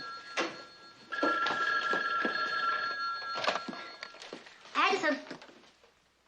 Oh, hi there. Sure, just a minute. Commissioner! Right here. Agatha, do you realize that there are employers who would like to have their phones answered by something like, Commissioner McMillan's residence? Well, you see, I say Agatha, and they know it's me. Then I put you on, and they know it's you. Oh, by the way, it sounded urgent. Sergeant DiMaggio. Yes, Sergeant. Aaron called in. Very cooperative. Something about Francois? Yes, sir. He's holed up in a furnished room at 3133 Olive Street, according to Aaron. Got it. Oh, Commissioner, Aaron had a special request for us. He said it's the reason that he's helping us out. I know. Bring Francois back in one piece. That's right. That's up to Francois. Don't tell me you aren't going to have breakfast. Okay. I aren't going to have breakfast. Well, good. That's all the more for me. I like my cooking. And speaking of cooking, if you lose Vanessa again, I'll boil you in oil. Boiled Agatha. Ugh.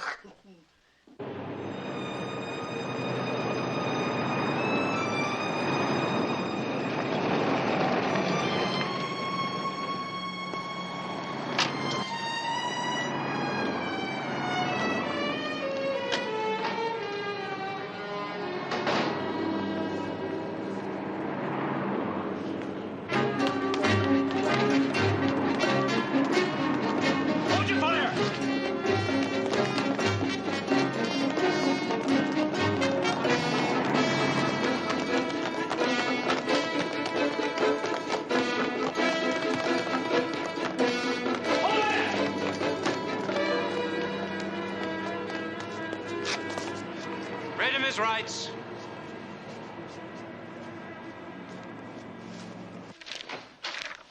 Oh, Commissioner, it's the French police. They're answering your inquiry. Thank you.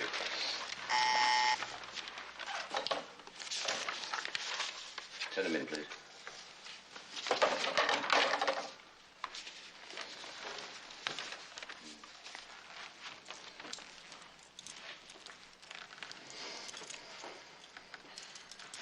Sit down, Francois.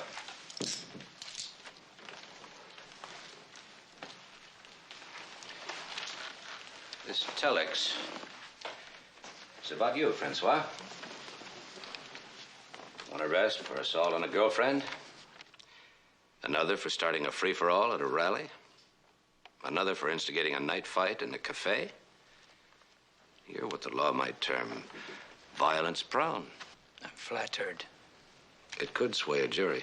I did not do anything to earn a jury. Maybe. We know a witness who saw you leave Vanessa's apartment the night of the murder after a loud argument. Was it about Murray Starr? Was it jealousy? If you couldn't have her, nobody else could?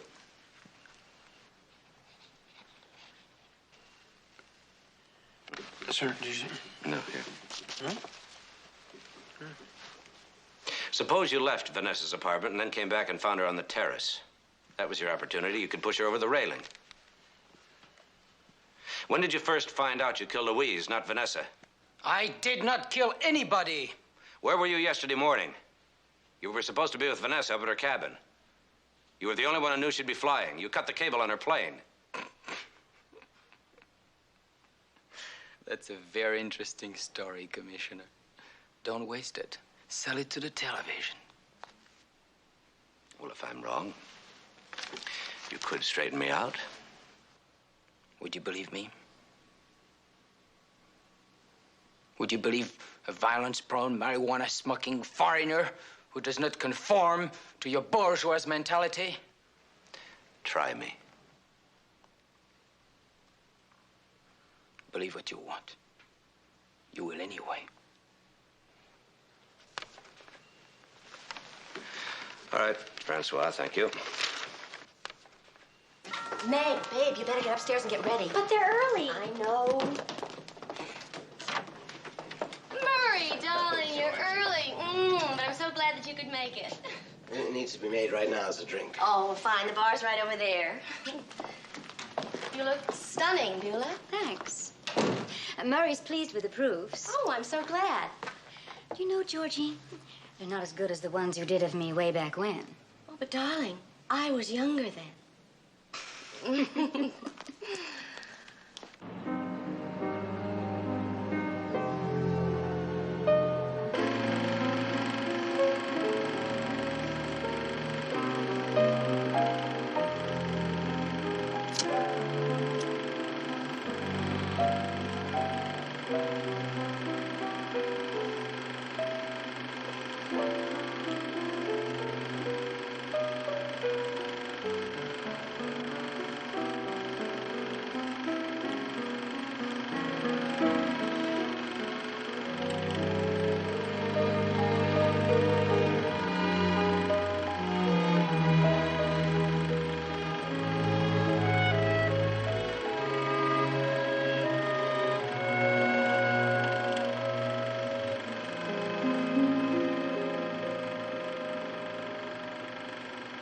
Beulah, have you seen the pictures? Are you happy?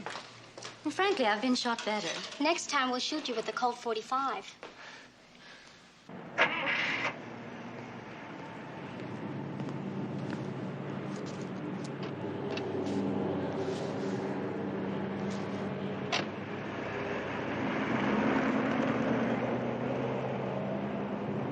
So where to, sir?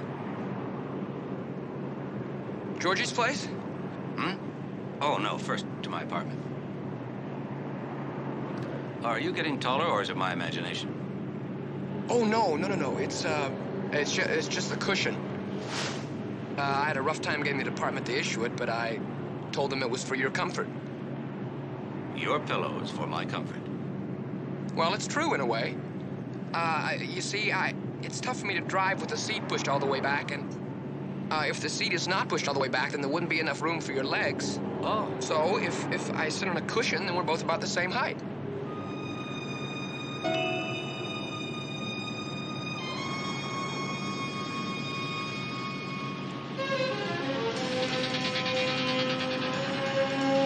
Well, of course. That's the answer. To what? To what I saw and didn't see. Thank you, Sergeant. For what? For helping me solve a murder. I think you're gonna love these shots. I've made Beulah look like an undergraduate. Thank you. More champagne for everybody. And this is the young lady we're celebrating. Now, where are those photographs? I can hardly wait. Just a minute. Meg, how we doing? Coming right up. Guy? Right, son.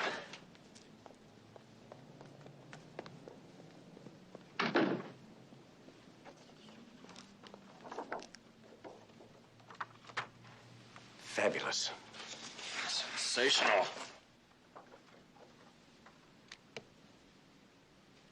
They're just great. It's a triumph. I told you so. Mac,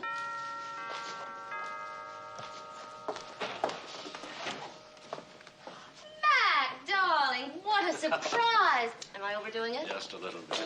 That's me, all right. I'm sorry to ruin your party. Hello, Mr. Starr. Commissioner? Afternoon.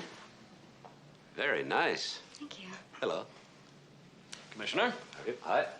But I did bring somebody to liven it up. Will you come in, please?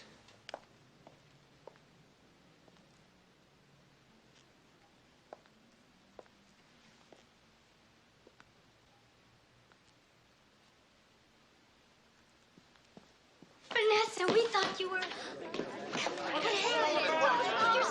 Vanessa, this is your idea of a great show. You were very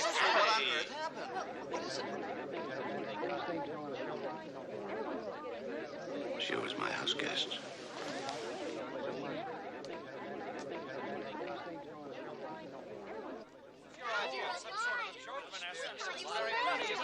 Just had to sign another girl to a contract, and then you This is incredible. Why didn't you tell us? This is incredible. incredible. I mean, it was some sort of a joke, Vanessa. Just had to sign another girl to a dime in the contract, telephone and and then called you... it.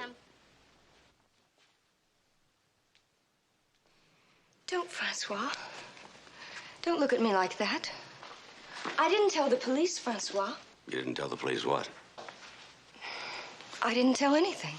Go on, tell him. I didn't tell you the real reason I left town that night. We had an argument. Francois left. I tried to sleep, but I couldn't. It didn't matter anyway. He called. He warned me that if I didn't give up my career and if I didn't give up my friendship with Marie Starr, he said he'd kill me. He sounded crazy, like he was on something. He started screaming and he cursed at me. He said he was coming right over to settle things once and for all. I was frightened, so I hung up and got out of there as soon as possible. But he came back, and he killed the wrong person by mistake. Lies. Lies. She's gone mad. When I came back, you tried to kill me again. You cut the cable on my plane. How can you believe that?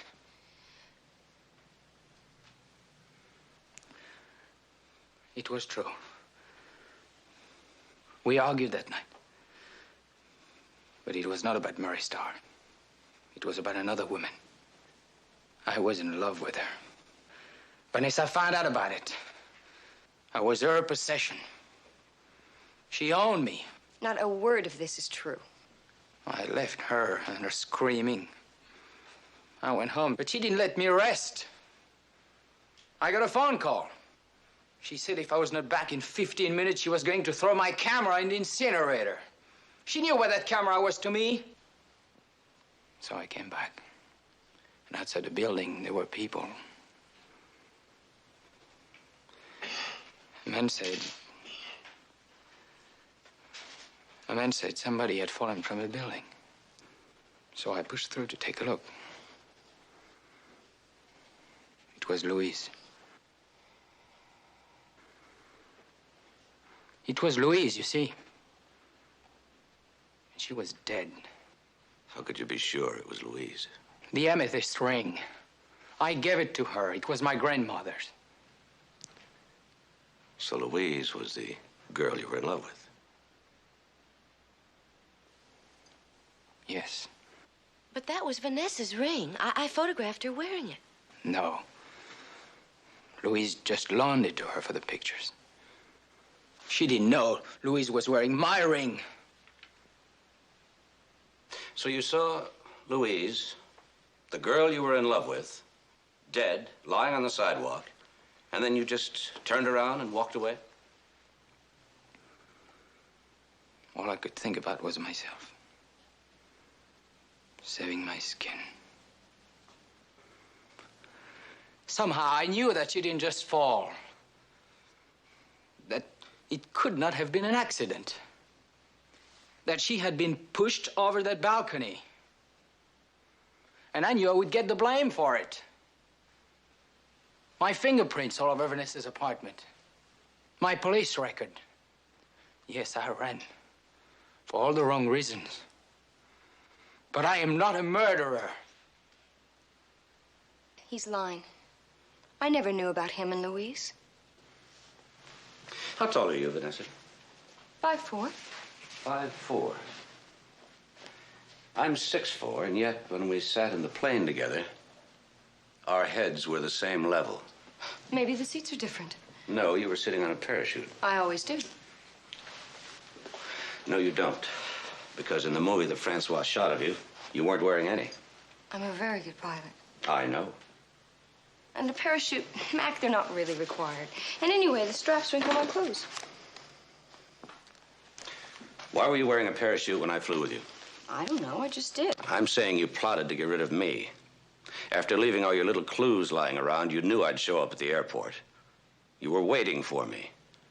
No, you wore a parachute because you cut the cable yourself. But you didn't know how long it would hold. Suppose it gave out when we gained higher altitude or flew over the Sierras. Then you'd have jumped and I, without a parachute, would have been killed. Mac. It's not difficult to explain. After all, I did insist on going with you. Very clever. You can't really believe this. Why would anybody want to kill me? Was I getting too close? That got me to thinking. Why did you leave those beauty mask instructions on the mirror? You didn't need them. If Louise hadn't tried that mask... You learned to use that stuff for the photography. You didn't leave them there, you put them there.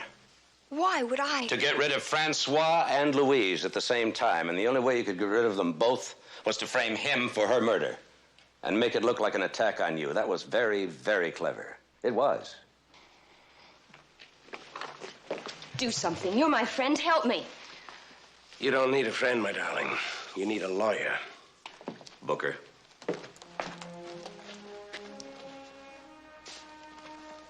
Thank you.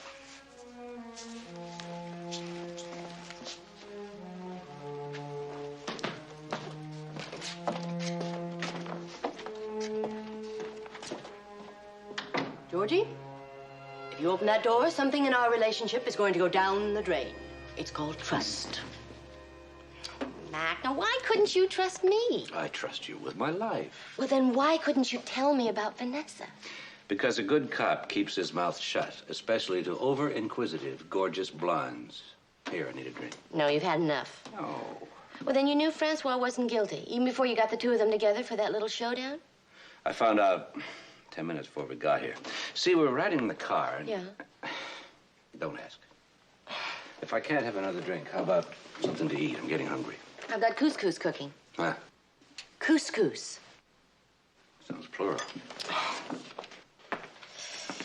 Vanessa, I mean, how wrong can you be about somebody?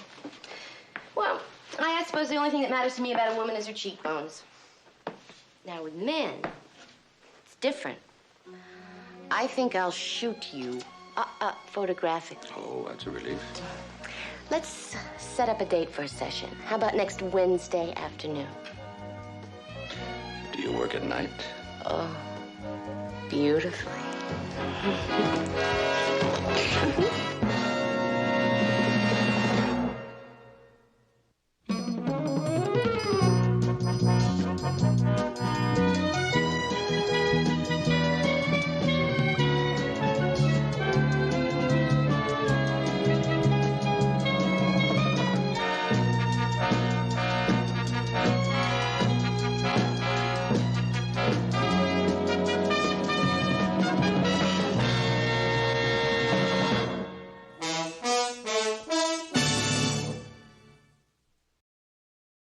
আব্বা আম্মা যদি তোর ছোটকালে জানতো তোর হাইটের লগে তোর গাদামির হাইটটা একটু বাড়বো, তাহলে নিজ দিয়ে এমনিতেই 6 ইঞ্চি কাটা দিত, তোর আর গাদামি বাড়তো। শুন, আব্বা আম্মা যা বলে তা কর, বিয়েটা কর, আর আমার রাস্তাটা একটু ক্লিয়ারটা কর। ও, আমি তোমার পথের কাটা না? তোরা কেউ চাস না যে আমি পড়াশোনা করে এই নিজের পায়ে দাঁড়াই? তুই তো নিজের পায়ে দাঁড়াস নাই, তুই তো আমার কাঁধের উপর ভর করে দাঁড়ায় আসছিস। এই, আসো।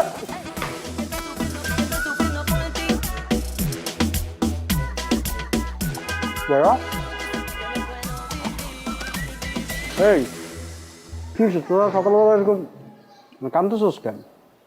আব্বাও কান্দতেছে, আম্মাও কান্দতেছে। কিছু আম্মা কি সকালবেলা কি সিরিয়াল দেখা শুরু করছে?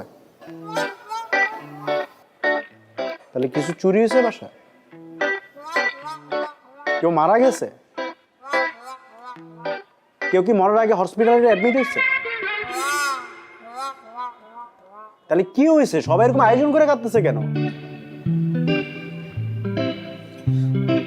বাবা মা বলতেছে আমার নাকি পড়াশোনার দরকার নাই, ধান থাকলে নাকি ধানের মাঝে চিটাও থাকে, আমি নাকি চিটা। হ্যাঁ, তোর তো ঠিকই বলছে।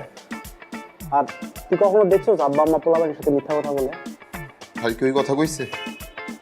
কইছে আমার 1 মাসের মধ্যে বিয়ে করা লাগবে, বিয়ে করা 9 মাসের মধ্যে বাচ্চা পয়দা দেওয়া লাগবে। মাত্র 9 মাস টাইম দিছে? তুই তো নির্ঘাত ফেল করবি। মানে তোর যে পড়াশোনার কন্ডিশন, তুই 9 মাসের সাথে তোর আরো মিনিমাম 4 মাস টাইম দেওয়া লাগবে, তারপর যদি 12। আচ্ছা, দোকানদাররা অবশ্য নতুন যারা বিয়ে করে তাকে চেয়ার দিকে তাকায় থাকে 2 পয়সা ইনকামের জন্য, তোর দিয়ে এটাও হবে না। তুই চিন্তা বাদ। হ্যাঁ বল। তুইও কি? আমি আগে সন্দেহ করছিলাম তুই আমার মায়ের পেটের ভাই না। মায়ের পেটের ভাই হলে তুই এরকম করে কথা বলতে পারতি না।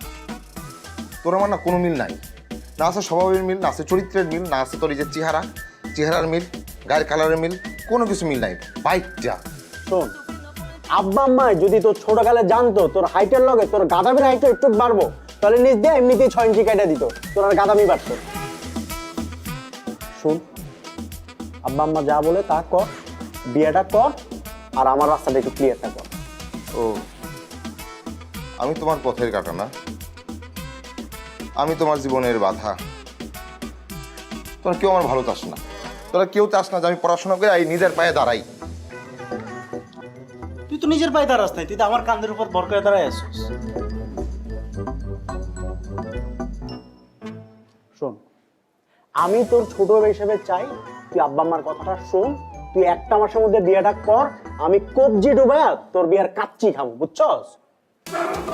এই, আসো।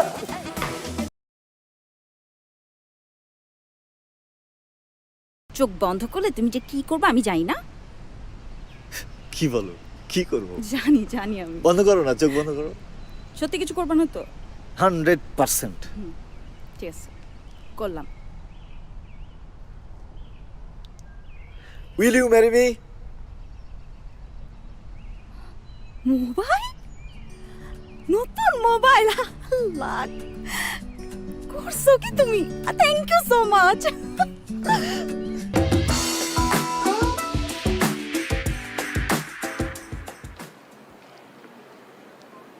কে? Sir courier. দাঁড়াও।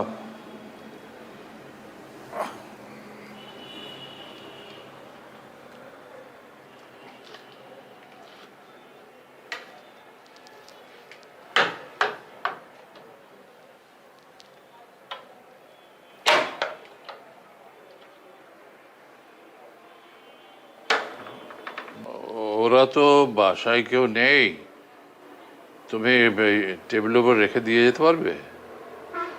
জি জি স্যার, অবশ্যই স্যার।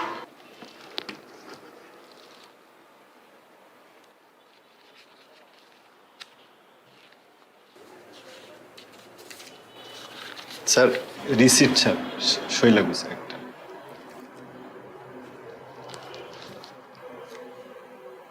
কলম দাও। কলম। স্যার বাইক থেকে নামার পরে স্যার কলমটা খুঁজে পাচ্ছি না স্যার। স্যার একটা কলম হবে?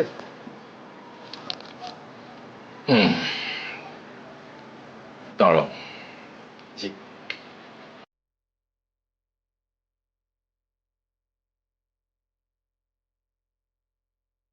যেহেতু আমার লোন দেওয়ার মতো লোকের অভাব, তাই আমি প্রথম পদ্ধতিটাই বেছে নিলাম। নিজের জন্য নয়, এই জীবনে প্রথম আমি চুরি করলাম। যে আমার মন চুরি করেছে তার জন্য, মালার জন্য।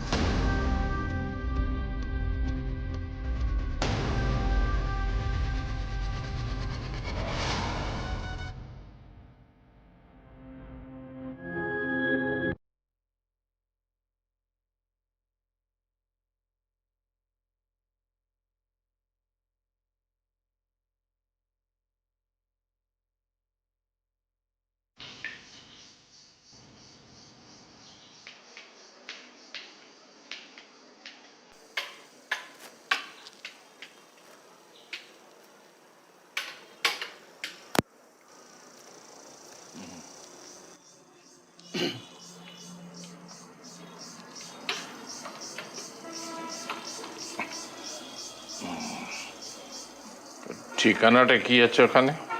জি স্যার। ঠিকানা?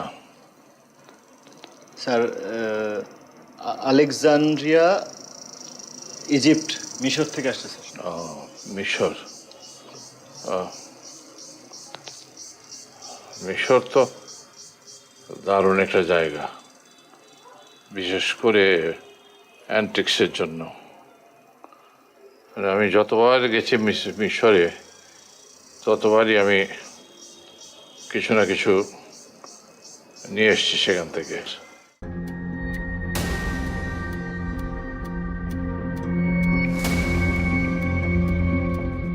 স্যার আজকে আসি স্যার। হ্যাঁ আজকে আসি স্যার, একটা ডেলিভারি আছে তো। আচ্ছা এসো।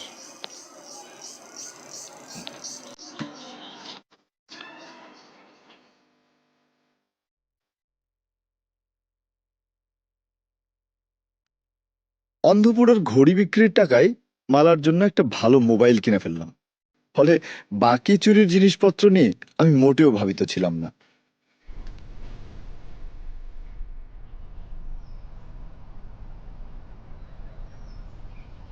মালা,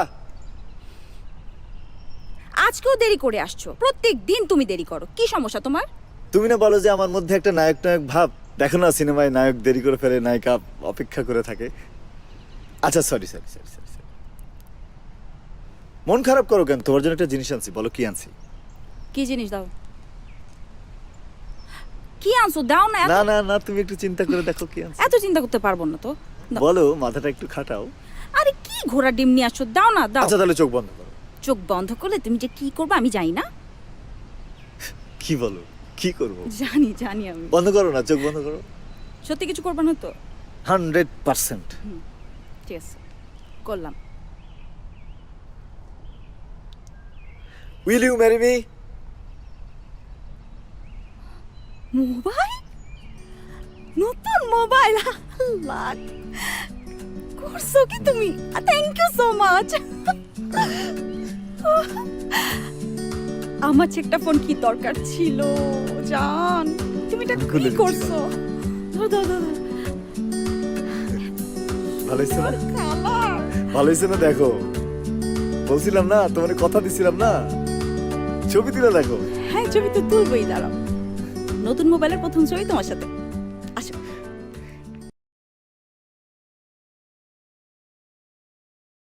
Em biết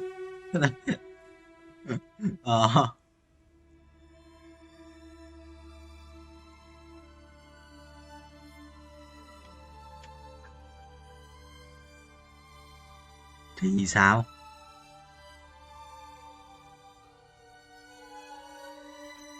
chết rồi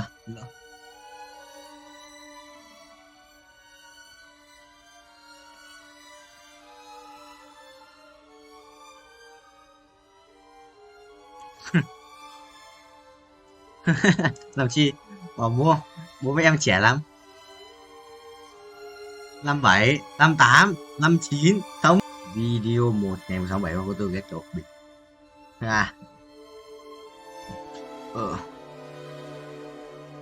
ok broccoli let's go bro ở nhà tổ chức lăng gọi của chị thấy ơi đừng đi bớt này vào sợ thông báo nhỉ chôn tàu đến thông báo reboot cái vòng quay có cái gì mới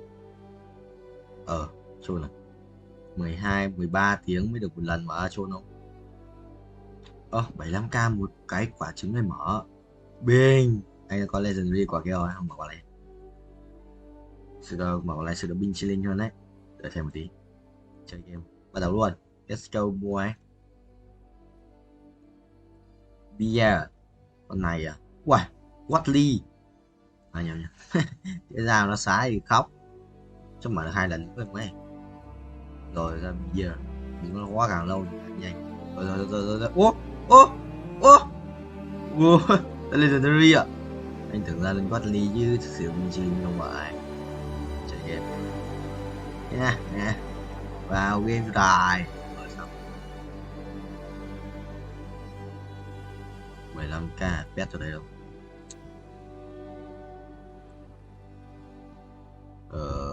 là sẽ ghép bao này nếu đủ tiền ghép bao này sự được căng hết cương mà 8 con sẽ binh hơn ok rồi sẽ bay cho các em xem nhé nhà mình đây nhà mình đâu nhà mình ở kia thằng đấy mình xem thế này từ xa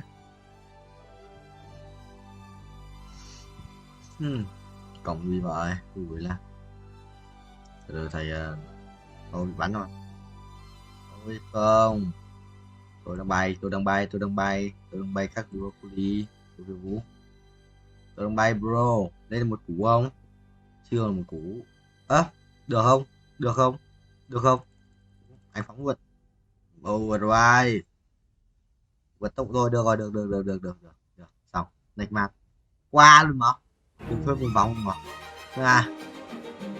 mày tiếp luôn anh cày nhá mà nói tiền nói giờ cày tiền nói đấy nếu mà click override mà click thì vẫn thế mà click thì để nó bay nhanh hơn rồi mà không tao click thì nó bay nhanh hơn broccoli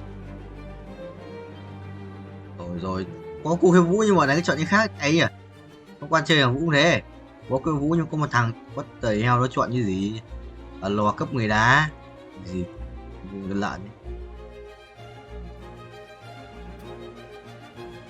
nổi ông thầy ơi bay nổi ông vậy anh có 3 con pet 3 mét nhìn kiểu hành tinh nhỉ tôi cho nó tròn thử phải không vậy mình sẽ phải đến được qua được một lát được không được click là chỉ nó giúp bay nhanh hơn nó chạy giai đoạn thôi có gì đâu chạy giai đoạn thôi mà 1011 chưa quách rồi xong con tanh để đẹp cái kích khổng lồ luôn lại là con đấy này là căn lin nào ôi giờ tạo lên bài đẹp này có 2 cục nồi sẽ cần gì lấy vậy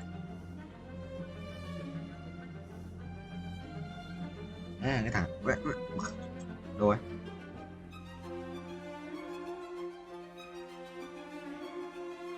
đâu 100 với vật phá đảo phía dưới ảo của tao binh chilling chuẩn không vậy chuẩn nói ai à huy hiệu sử ra xem một ban ra hai đồ ăn uống đầy đủ rồi mày đi uống đầy đủ xong anh có rất nhiều lựa chọn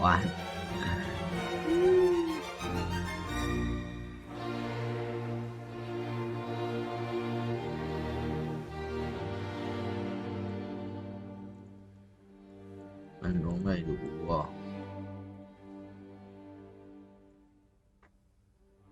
ăn uống đầy đủ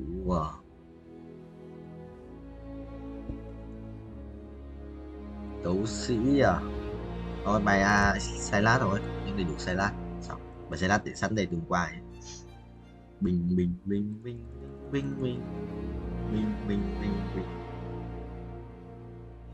let's go broccoli đây tôi sẽ nhận thấy nó 1,2 triệu rồi mở trứng 1 triệu không 1 triệu ấy trứng 150k à từ bay thêm để mở gấp 10 lần 10 lần liên tục ở trứng 150k nhé yes sir bay cho thầy ba con pet thì có thích nhảy mấy thích nhảy không sẽ từ tiến đến đoạn gần cuối không bút tốc độ là bút là gì rồi đến đoạn đổ ai bút tốc độ sẽ là hợp lý đốt cháy giai đoạn 990 chặt còn gì nữa 2 3 5 chưa đủ tiền nó chưa đủ tiền anh vay tiếp vậy đấu sĩ này nhót đấu sĩ khổng lồ xong đồ đéo này đồ có xin lát à kiếm một cái nỏ xét một vết kiếm một quyền năng xong chơi giai đoạn đốt cháy giai đoạn chuẩn không rồi xong được 1 lát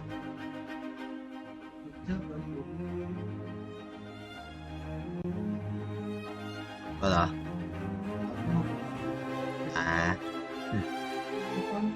sao lại ông bia chôn à tại ông bia gặp mấy cái ông là bà đánh cờ cùng đấy á sao cần long gì ý là chồng long về đây luôn rồi gì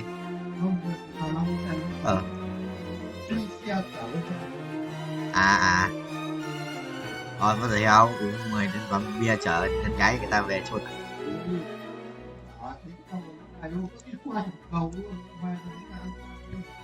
đang say mà em quý quá quý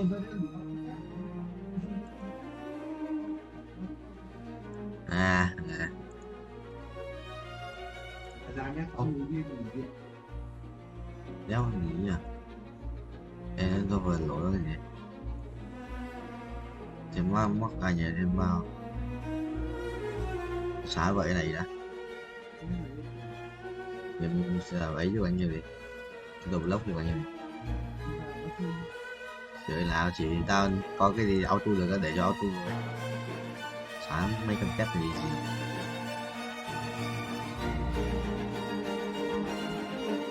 này 7 phút này auto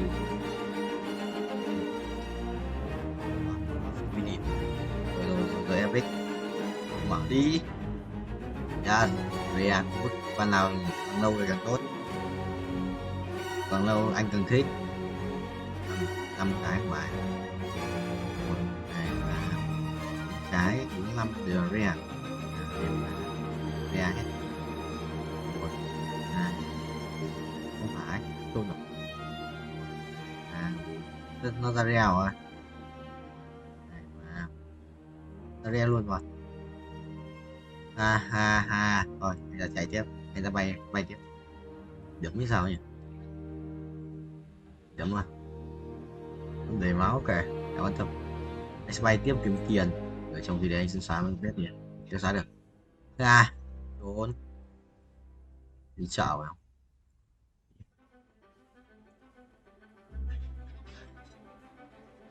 cái vết kiếm này vết kiếm mà cái nỏ xếp chỉ thiếu áo choàng thôi gì kìa Easy. Hãy tăng tốc cho các bé nhé. Ok broccoli. Quay vòng 1,62 à, ăn được 2 vòng. Nhớ các bạn, có được 2 lần quay à.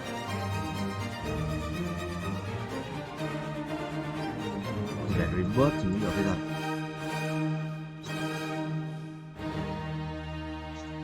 Đấy.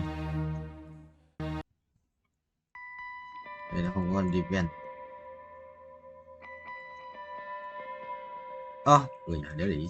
Ha ha.